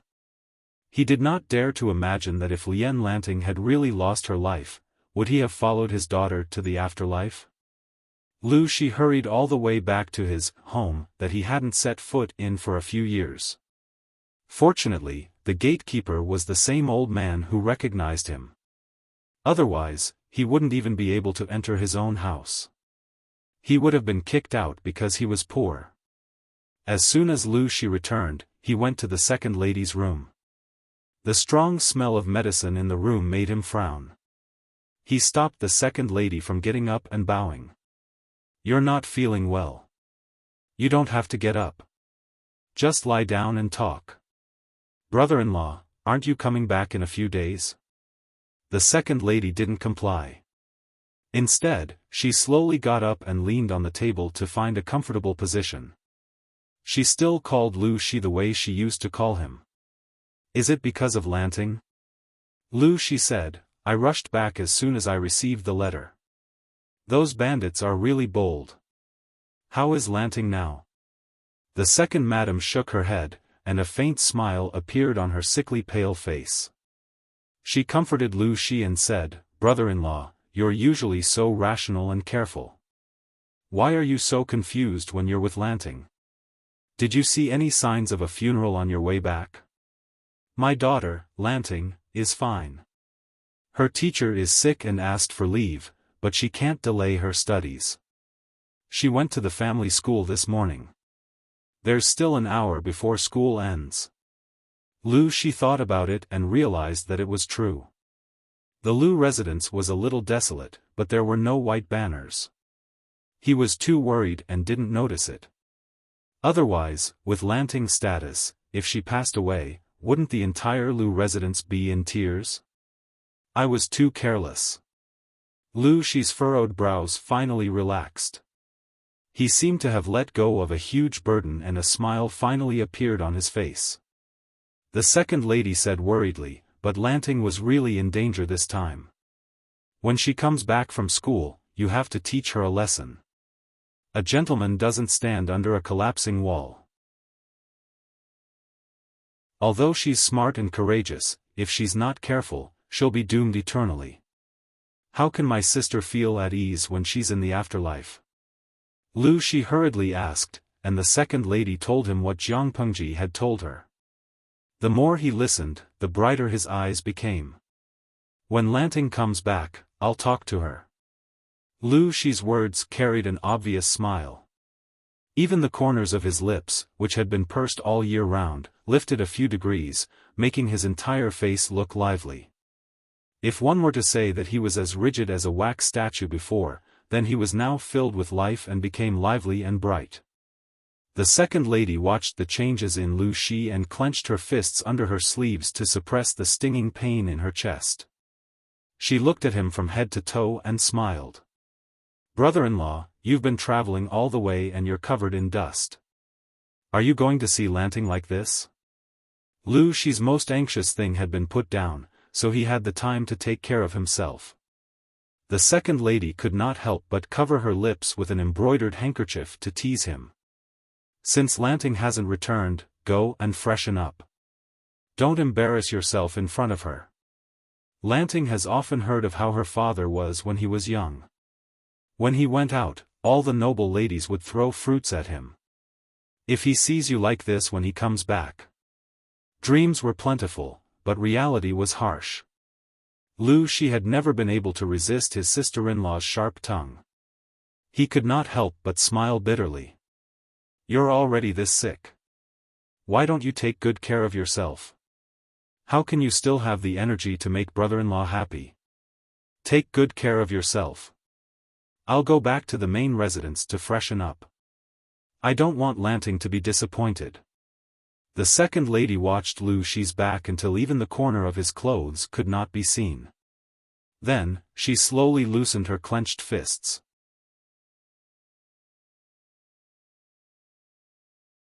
Chapter 43. We provide you with exciting novels to read. Help me lie down. The second lady coughed with a bitter smile and slowly lay back down with the help of the maid. The maid was a little angry. You've been managing the house and raising second Langjun for many years. Why did the master only stay for a short while after he came back? He and my sister are very close. It's not suitable for him to stay in my room for a long time. He's already being very lenient by letting me stay where I am now. The second lady smiled helplessly. She was at her wits' end back then. If it wasn't for her brother-in-law, she wouldn't have survived until today. They were sisters, but their fates were different.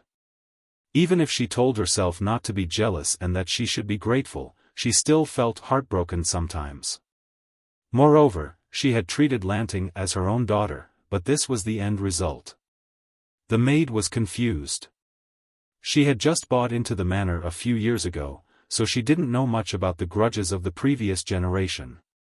The inner courtyard of the west side should have received news of the master's return by now, right? The second madam's illness was rather serious. Although she had reignited her hope of survival, her weakened body still needed time to recover. The maid thought about it and said, "They should already know." "Madam, do you think the master will go to Aunt Dai's room tonight? It would be a slap in the face to sleep with the concubine on his first night back." Lu Shi didn't seem like someone who would do such an unreliable thing, but who knew if he would lose control of himself. Moreover, the second lady was seriously ill and couldn't even sleep with him. The second lady didn't think about the maid's worries. She just didn't like the maid's overstepping her authority. The second lady glared at the maid. "I've let you do whatever you want. You even dare to comment on the master." Seeing the maid kneeling down in fear, the second madam couldn't swallow the anger in her heart, nor could she spit it out. She waved her hand and rubbed her eyebrows. She lay on her side and closed her eyes. "Get up. Go kneel outside and think about what you said. The master isn't as merciful as me. If he finds out that you've done something wrong, he'll be sold out of the manor." Lu Shi returned to the main courtyard to wash up and change into clean clothes. He drank some medicine to dispel the cold and reduce the fever. Only then did his feet feel like they were on solid ground. He had been sitting restlessly in the main hall for a long time. He hadn't read a single word of the bamboo slip in his hand. As the sky darkened, he looked at the door more and more frequently. Where was his usual calm and composed demeanor? Only when he was young and frivolous would he be so agitated. After a long time, so long that Lu Shi wondered if his daughter had been infected by her mother's bad habits and could not remember the way back.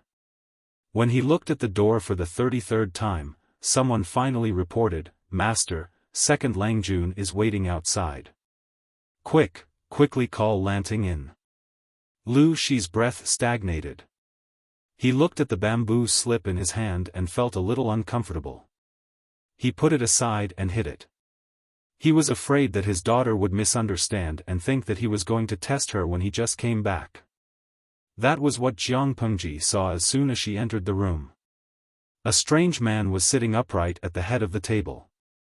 He was wearing a white robe with dark cloud patterns on his sleeves. A loose black cloak was draped over his shoulders. His fair and slender hands were exposed outside the sleeves, and they hung naturally on his knees. His eyes lit up when he saw her come in.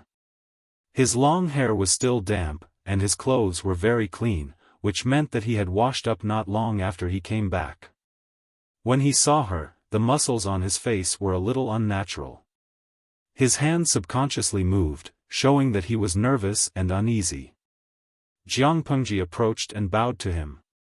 She looked at Lu Shi from head to toe. Although the clothes on her father were not shabby, there were obvious wear marks on the collar and cuffs. Some parts even had hair on them. The material seemed to have become fashionable a few years ago, and the size did not fit his current body shape. According to her understanding of the family's finances, it was obviously impossible for someone at the top of the pyramid to wear such clothes. The most likely reason was that the clothes had a special meaning to him. Even though it was so old, he still refused to throw it away. His fingernails were very clean and the color was healthy. It seemed that he was very particular about his lifestyle and hygiene. The ring on his left hand was obviously a wedding ring. Of course, there was no such thing as a wedding ring in this era, but if Lu Lanting's mother was really a woman from another world, then the wedding ring was definitely there. The marks on his finger were very deep, which meant that he did not take it off frequently. The surface of the ring was very smooth and clean, but the lines were a little shallow, which meant that the owner often took care of the ring and rubbed it from time to time.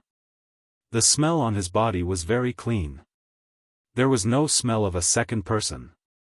His recent private life must have been very clean. His sitting posture was standard, but his muscles were a little stiff. His cheeks were a little unnatural, and his breathing rate was abnormal. Is he not feeling well? Is he sick? Jiang Pengji narrowed her eyes. She had no intention of speaking first. She did not know what to say either. After a long silence, She suddenly said, "Lanting, come sit next to me. I didn't expect you to be so big after not seeing me for so many years." He was deliberately trying to find a topic. His voice was too stiff. Jiang Pengji secretly raised her eyebrows. This cheap father of hers was really nervous. She didn't pay attention to the live-streaming comments. She stood up, walked 3 steps away from Lu Shi, and sat down again. Lu Shi looked like he wanted to say something, but he did not know where to start. Jiang Pengji could not continue to ignore him. Father has just returned from his post and is tired from the long journey. He is showing signs of fever. Have you asked the doctor to take a look? Lu Shi nodded. Because of the heat, his lips were very dry, and there were even some cracks on them. He stared straight at Jiang Pengji's face. His eyes couldn't get enough of her. His lips moved but he couldn't force out a word. In the end, he couldn't help but raise his hand to stroke her hair. He said slowly, "I've asked the doctor to prescribe medicine. I drank it just now. I'm fine." At this time, the love-struck fans on the screen were collectively screaming. The overwhelming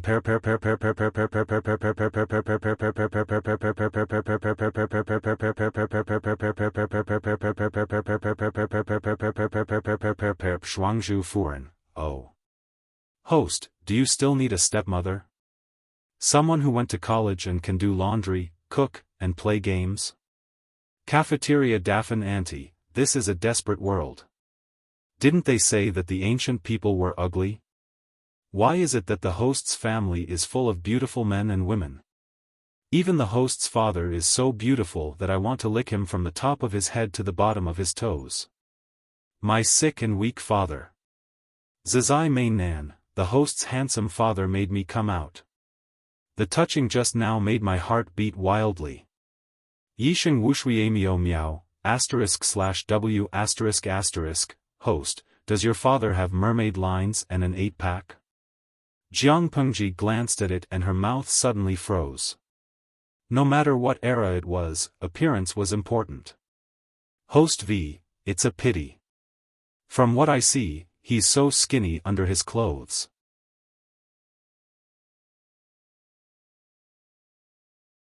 Chapter 44. She was indeed very thin. He wasn't short, and he didn't have much meat on his body. Even though She was wearing loose clothes, Jiang Pengji was very good at judging a person's gender, height, weight, and measurements based on the size of his feet, the depth of his footprints, the frequency of his breathing, and the facial features. She could roughly determine a person's gender, height, weight, and measurements, let alone someone like Shi. Jiang Pengji said discontentedly, father is much thinner than before. When we return home this time, we have to take good care of the flesh. Lu Shi's eyes were filled with surprise. He was so excited that he couldn't even speak properly. His hands were trembling on his knees, as if he didn't know where to put them. Lanting, do you still have your childhood memories? Do you remember how I used to look like? After the death of Lu Lanting's twin brother, her birth mother also died of a serious illness. Lu Shi, who was deeply affected, had to leave Hejian County for some reason. His new post was far from here and it was very dangerous.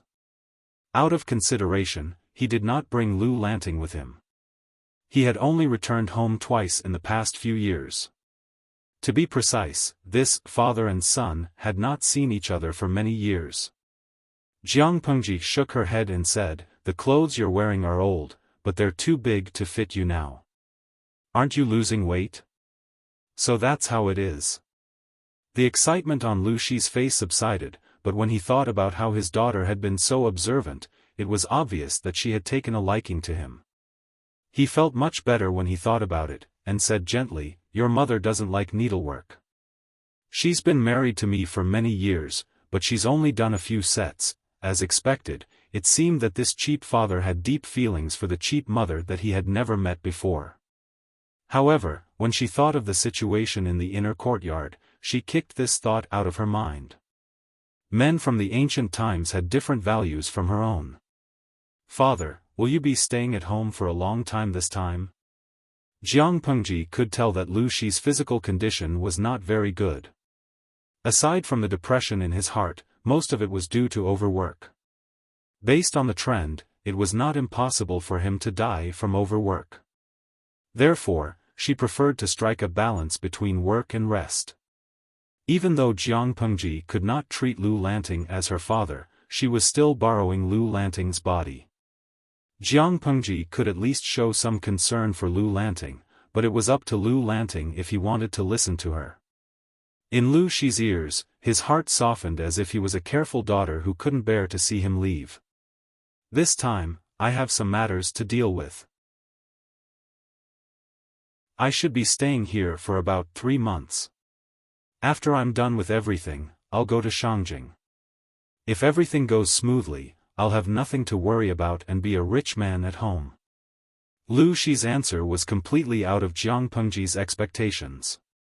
Was he going to retire? "Father, you're still so young. You've just reached the age of 30. Why are you retiring?" In that era, there was no precise retirement age for officials. Most of them worked until they could no longer work. Lu Shi was still young, only in his early 30s. His career was on the rise, and there was still room for him to show off.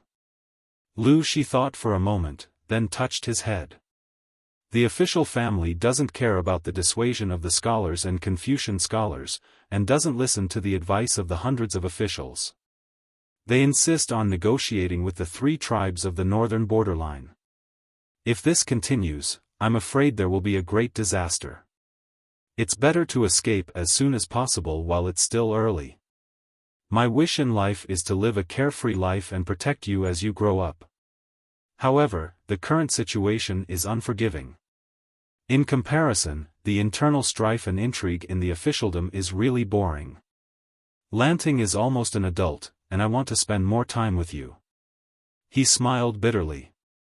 How could his daughter understand such things? "Father, are you worried that after the negotiation, the emperor will be afraid of the Count of Zhenbei and will cut off his own arms?" Jiang Pengji's words shocked Lu Shi. He did not expect his daughter to be so knowledgeable. On second thought, although his daughter was a girl, she had been raised as a man since she was young. She was also his and Min's daughter, so she was not stupid. What's more, his daughter had an extraordinary background. Indeed, the 3 tribes of the northern borderline are ambitious and have coveted Dongqing for many years. The emperor has been neglecting the court affairs and is no longer as wise and decisive as he was when he was young. Refusing to negotiate, the emperor still has to rely on the Count of Zhenbei. However, the emperor has long been dissatisfied with the Count of Zhenbei and always wants to take over the military power. If the negotiation is successful, it will be time to kill the donkey after it's no longer useful. Lu Shi shook his head. It was not that there were no people who could see the hidden dangers, but the emperor was biased and stubborn. Even a few bulls could not pull him back. Speaking of this, Lu Shi sneered and said sarcastically, "They are not upright. No wonder they are afraid of the Count of Zhenbei." The royal family of Dongqing was originally a fugitive slave. Later, they worked as a groom for a famous general of the previous dynasty. By chance, they were favored and slowly rose to power. However, a dog cannot change its spots.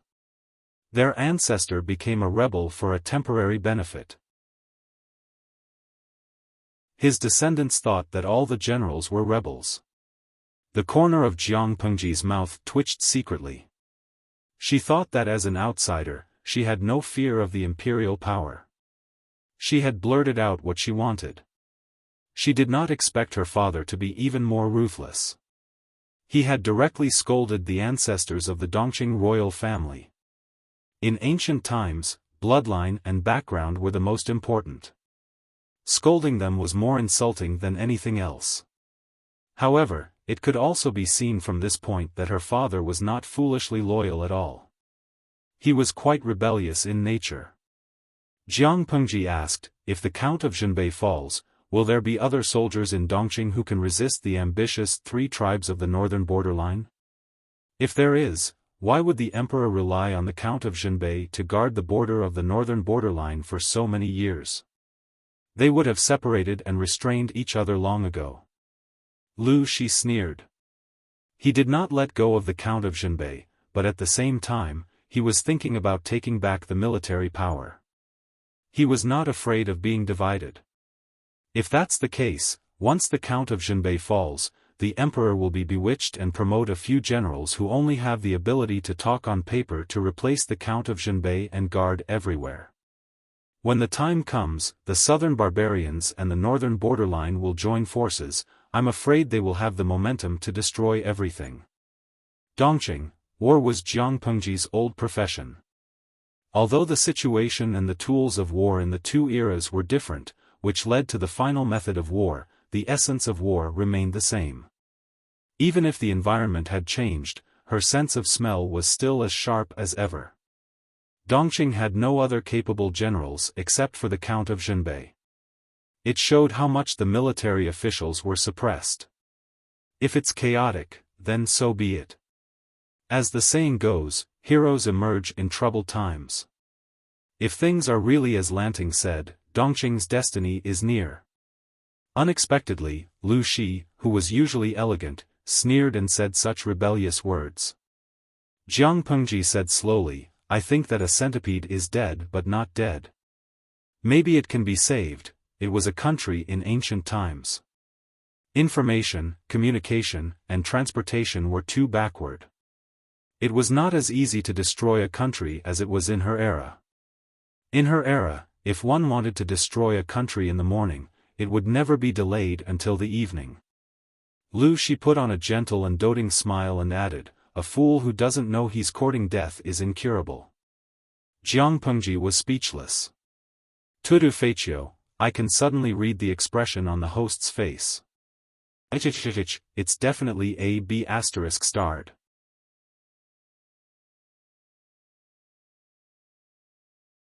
Chapter 45. Putting aside her prejudices, Jiang Pengji realized that she seemed to have picked up a rather different kind of father. "Your handwriting is much better than your mother's. It should be more like mine." As the head of a feudal family, no matter how different Lu Shi was, teaching, testing, and checking on his work were all part of the process of fostering the bond between father and son. He glanced at Jiang Pengji's handwriting and his facial muscles twitched. He reluctantly praised, "It's pretty good." Jiang Pengji was speechless. It was clearly written, yet he was praising her for drawing well. To put it bluntly, he was indirectly criticizing her for not writing well. Jiang Pengji wanted to find an excuse to avoid it, but her eyes lit up when she saw Lu Shi grind the brush and write. Even if she couldn't tell what it was, she thought it looked good. Jiang Pengji's eyes lit up when she saw Lu Shi's writing. As a matter of fact, Lu Shi's handwriting was also famous in Hejian County. It was clear and smooth, full of meaning. The characters were strong, and the meaning of each word was in harmony with the spirit. Now that he had been an official for many years, his state of mind was not as rash as it was when he was young. His handwriting was more gentle and elegant. Looking at calligraphy is like looking at a person. A good handwriting is far more attractive than a beautiful essay. Lu Shi put down his brush and wrote the words, Lu Shi, on the bamboo paper. Comparing it with Jiang Pengji's own handwriting, it was obvious who was better. Jiang Pengji carefully observed the difference between the two. All kinds of information emerged in her mind. She was also analyzing Lu Shi's posture and strength. But before she could finish her analysis, Lu Shi, who seemed to be a very serious feudal patriarch, added. After all, when sending a letter to a lady, they usually look at the words first before reading the sentimental content. Jiang Pengji coughed. Lu Shi smiled and squinted his eyes. He was satisfied with his son's reaction. What's there to be surprised about? Back then, Ah Min always mocked me for my bad handwriting, saying that it was like a dog crawling on the ground. No matter how good the content was, the impression would be reduced. If we didn't know each other, she wouldn't even want to see it. De Zhuangzhu Furen, the host's mother, taught her well. She is a feudal patriarch who is at the forefront of the times. 233333 Zizai Mainan, although the style doesn't feel right, and a feudal parent should be serious in speech and manner and ask for domestic discipline at the drop of a hat, but... this kind of streamer papa is really cute. Privately discussing with his adolescent son about the essentials of writing love letters, */w***, Lan Chue Yubuja, but the host is a girl. I'm confused. Tudu Feichio, I'll say it again, when it comes to picking up girls, I only admire the streamer. Jiang Pengji relaxed a little when she saw him like that. So, this is the motivation for father to learn calligraphy? Lu Shi said righteously, the result is that I can write well, but no one knows why. They can only see the result. Then, Lu Shi asked Jiang Pengji what books she had been reading recently and what her thoughts were. He wanted to know about his sons, or daughters, hobbies. I copied the Analects of Confucius yesterday, but I didn't like it. Instead, I thought the military strategies in the study was more interesting. Lu Shi agreed. I don't like it either. It's easy to wear it out. You're still young, so you should just read a little to pass the time. You don't have to read too deeply. When you're older, you'll have your own ideas and experience. Then you can study it again. Jiang Pengji could not help but secretly sigh that her legendary mother had taught her well. The Analects of Confucius was a classic of Confucianism and the leader of literature in that era. After the unification of the previous dynasty, Confucianism became the orthodox school of thought. After hundreds of years of chaos, other schools gradually rose. It was not until the 5 countries were divided into xia that 100 schools of thought contended. Even then, Confucianism was still respected as the orthodox school of thought, and no one could challenge its position. Lu Shi was a high-ranking official in Dongqing, and he was considered the orthodox school of Confucianism. He was going all out to talk to his son like that in private. If Jiang Pengji was an indigenous person and met such a father, it would indeed leave a very deep first impression. Lu Lanting's studies were not outstanding. Jiang Pengji relied on her memory, and the results were obvious. She could answer Feng Jin's questions during the day, but when it came to Lu Shi, her knowledge was not enough. Lanky Yubuz, this is tragic. I can already see the streamer getting scolded by the feudal elders. A group of viewers squatted down to watch the stream. They wanted to see Jiang Pengji get scolded by Lu Shi, but they were all disappointed. Jiang Pengji felt guilty and depressed. "I've let you down, father." Lu Shi was not disappointed. Compared to the number of books she had read and the number of articles she had memorized, he was more interested in her aura. Who could not read from a book? It was rare for her to have her own ideas instead of following the crowd and being a yes man. "Not bad. At least you're not stupid."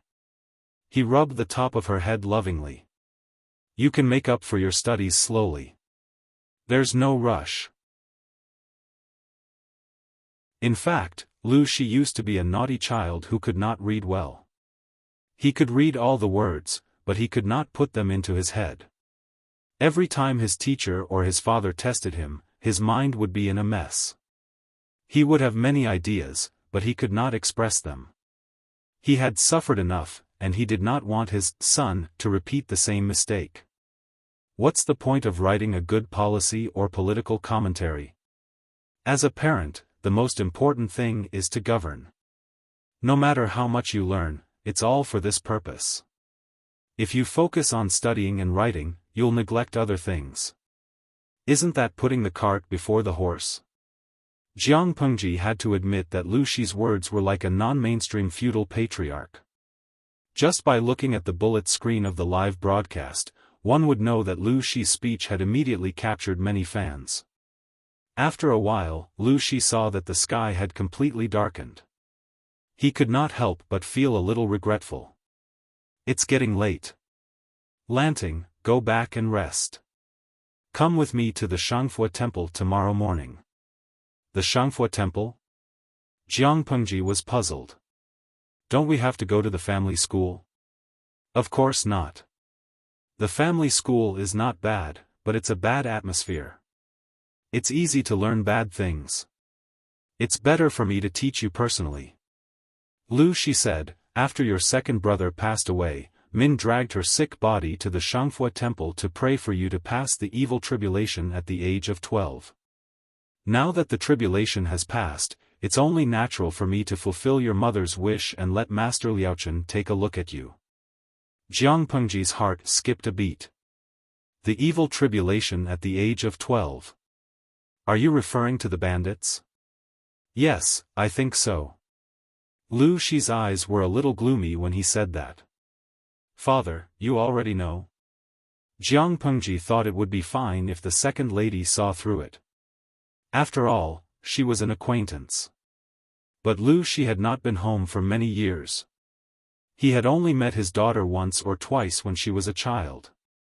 How could she know? Was it because of the so-called blood relationship? Lu Shi patted her head again. "Don't worry. I've known about it before you were born and I've prepared for it." Jiang Pengji was speechless. Why does it feel like we're not on the same wavelength?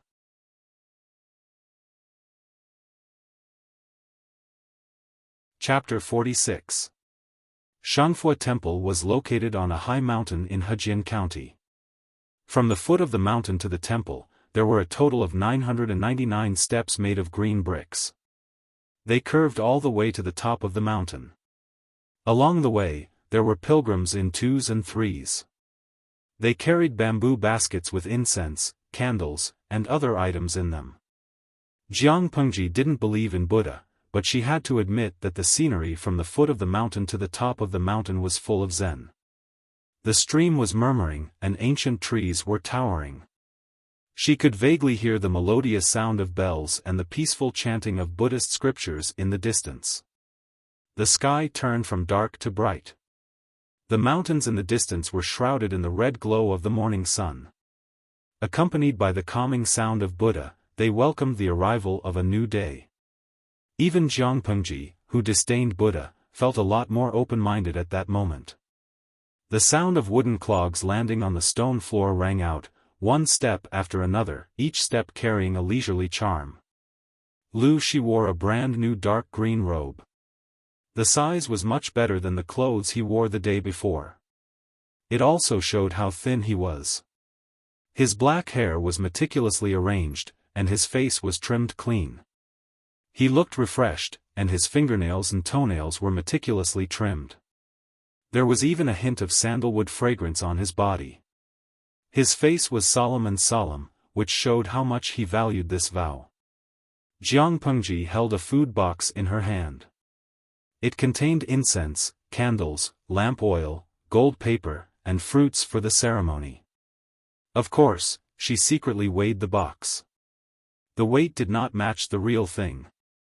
There might be real money in it. Love go little say net ku. When your two elder brothers passed away due to illness, Min had worshipped her way up to the Buddhist temple step by step, begging Buddha for mercy. Although he maintained a leisurely pace and breathing rate, Lu Shi's body was not strong. He had only climbed a third of the way, and his forehead was already sweating. He had taken medicine the day before. Although his fever had subsided in the middle of the night, his body was still weak. Even his lips were pale. Didn't father say that mother's health is not good? Why did she do it? What's the use of praying to Buddha instead of seeking medical help when she's sick? Jiang Pengji didn't understand. According to her guess, her mother didn't seem like a person who believed in gods or Buddha. That's right. Getting sick is the job of the doctors. What's the use of praying to the gods and Buddha? If all the gods and Buddhas were useful, how could your two brothers have died? Min also scoffs at gods and Buddhas, but, sometimes when there is no other way out, not to mention gods and Buddhas, even a swindler can be a straw to save the people. Hope is firmly grasped in our hands. Lu Shi sighed as he walked, as if he was recalling something. In the end, he couldn't save the child's life. The continuous blows had taken half his wife's life. Didn't that mean he was also taking his life? Since he couldn't persuade her, what else could he do besides accompanying her and fooling around? He hated himself for not being a doctor, for not being able to cure the illness and save the life. Fortunately, you are still alive. Today, I have come to fulfill my wish. I hope that your mother and brother can see you and protect your future happiness. Jiang Pengji held the food box in silence. She was not Lu Lanting. Father, you know very well that I'm not. Oh, you are the daughter that Min wants. Don't let your imagination run wild. Lu Shi seemed to have a habit of patting her head. Since he had taken 2 more steps, it was not difficult for him to do so. She will only be completely at ease in the other world if you live a good life. Jiang Pengji didn't understand. She looked at Lu Shi's slightly thin back, feeling that there was another layer of meaning in his words. Lu Shi took Jiang Pengji and the old housekeeper to Shangfu Temple before the sun rose. The long climb up the mountain made their legs ache. Finally, they reached the top of the mountain when the sun was high up in the sky. They saw the temple hidden in the lush forest. The temple was surrounded by lush green books. Layers of fresh flowers and plants clustered around the fading walls of the courtyard. The greenish-gray roof of the temple showed a youthful charm under the sunlight. The ancient trees were bathed in the morning light. They could hear the deep ringing of bells and the chirping of birds. The area of Shangfu Temple was not large, but the age of its construction made it look like an old man standing on the top of the mountain, watching the changes of the world day after day. Shangfu Temple was built before the 16 Kingdoms War. At that time, Buddhist temples flourished and there were countless temples. Lu Shi gave a brief introduction of Shangfu Temple and led Jiang Pengji into the main hall. He bowed to a middle-aged monk and asked, "Is Master Liaochen here?" "The master is waiting for you in the meditation room in the side hall. Please follow me." The monk in the gray robe bowed back as if he had expected it. He looked humble and pious. Jiang Pengji observed the surroundings out of boredom. There were already many worshippers in the main hall. There were men and women, young and old. They added some liveliness to the old temple. As she was thinking, she heard Lu Shi calling her name. After passing through a corridor, Jiang Pengji followed Lu Shi to a meditation room. Before she stepped in, she heard a conversation between Lu Shi and an old monk. "It's been 7 years. How have you been, Master Lu?" Lu Shi responded calmly, "Everything is fine. Master Lu, you still have resentment in your heart. It's hard for you to be well." Jiang Pengji laughed in her heart. The old monk's words made her feel like he deserved a beating. Lu Shi's voice was filled with resentment. "Since Master Liaochen already knows, why ask? This must be the beloved daughter of Benefactor Lu and Benefactor Gu, right?" When the old monk saw Jiang Pengji enter, he raised his head and glanced at her. Then, he quickly lowered his head again. The speed at which he twirled the prayer beads in his hand increased. "Good, good. Why have you come to the peaceful place of Buddhism?" Jiang Pengji was baffled. She felt a slight chill in her heart. It was as if someone had seen through her. She was very unhappy. Because the stream started earlier, it took a while for the audience to come in. Someone could not help but post a bullet screen when they saw the scene. "Feiqiu Chiyuhuyo, host, let me tell you something. Whenever you travel through time, there must be a strange monk." Jiang Pengji secretly raised her eyebrows. Even though she did not know what the law of time travel was, the monk in front of her was indeed strange. "Of course, I followed my father here to fulfill my vow. Otherwise, why would I spend so much effort to climb the mountain and not sleep in my bed? Why would I come here?" Jiang Pengji was baffled, but she still followed the advice and sat down on the cushion beside Lu Shi. Her words were considered disrespectful, but the old monk in front of her did not show any anger. Instead, he smiled kindly. "Ziwei destroys the army. The emperor's aura is faintly discernible. Too much is as bad as not enough." The old monk said calmly, "When you stepped into this humble temple, your blood pressure caused the Buddha's aura to fluctuate. If it were not for the stone steps in the temple, I'm afraid."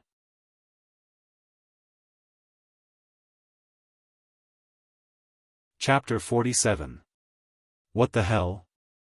Jiang Pengji's face was full of questions. Were people from ancient times so unreasonable? They said specious things the moment they met. Of course, the originally quiet live broadcast room had exploded.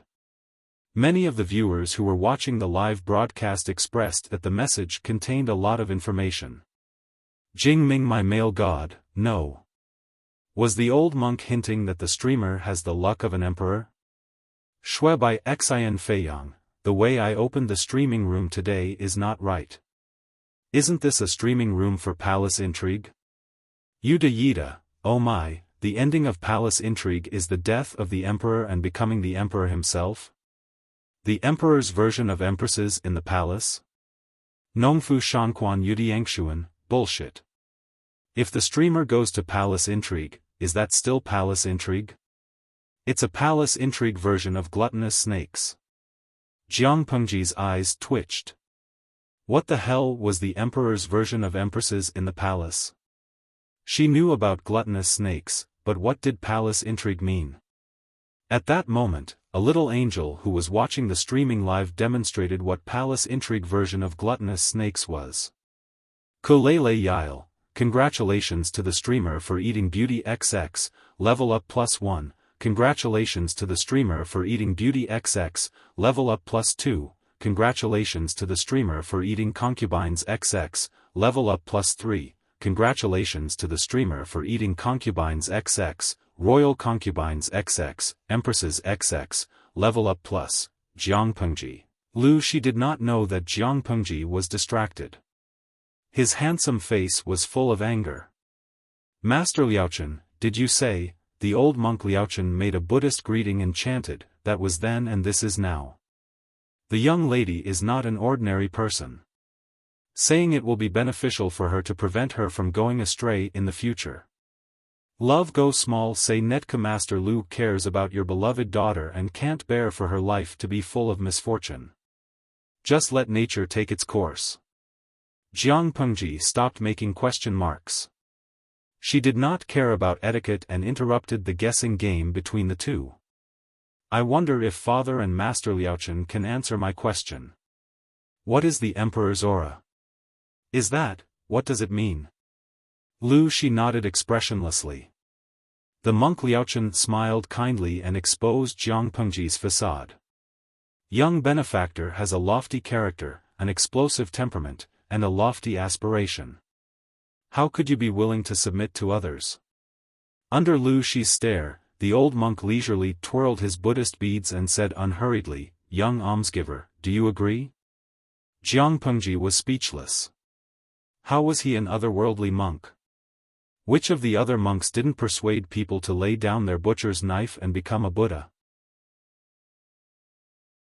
He seemed to be encouraging her to raise her butcher knife boldly. If Lu Shi was the leader of a feudalistic family, then this monk was the non-mainstream of Buddhism. People from ancient times were really hard to communicate with. Jiang Pengji was about to answer, but the old monk suddenly said to Lu Shi, "I have something to say to you. I'm afraid it's not suitable for you to hear. The reincarnation tablets of your wife and 2 young masters are enshrined in the side hall." Lu Shi hesitated for a while, but in the end, he got up with a cold face. Before he left, he patted Jiang Pengji's head as if to comfort her.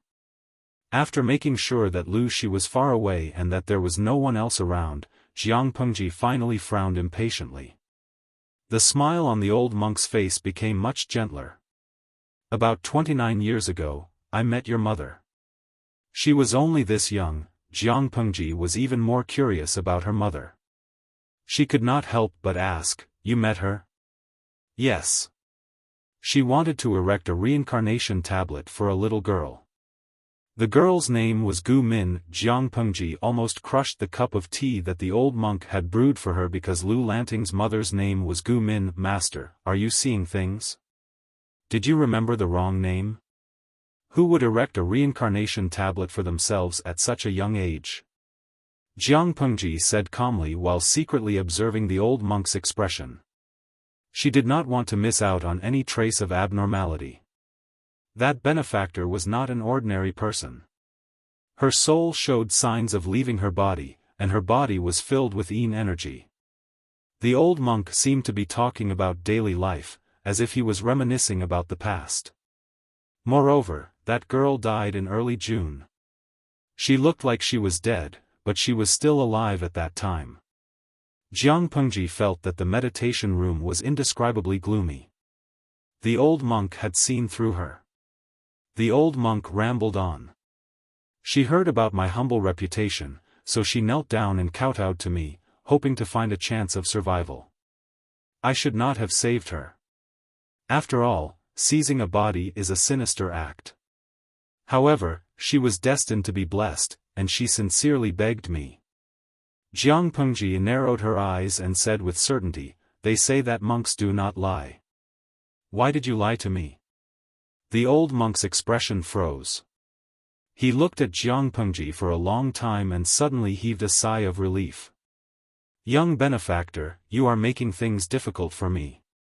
TSK, I just don't believe that there is such a good thing.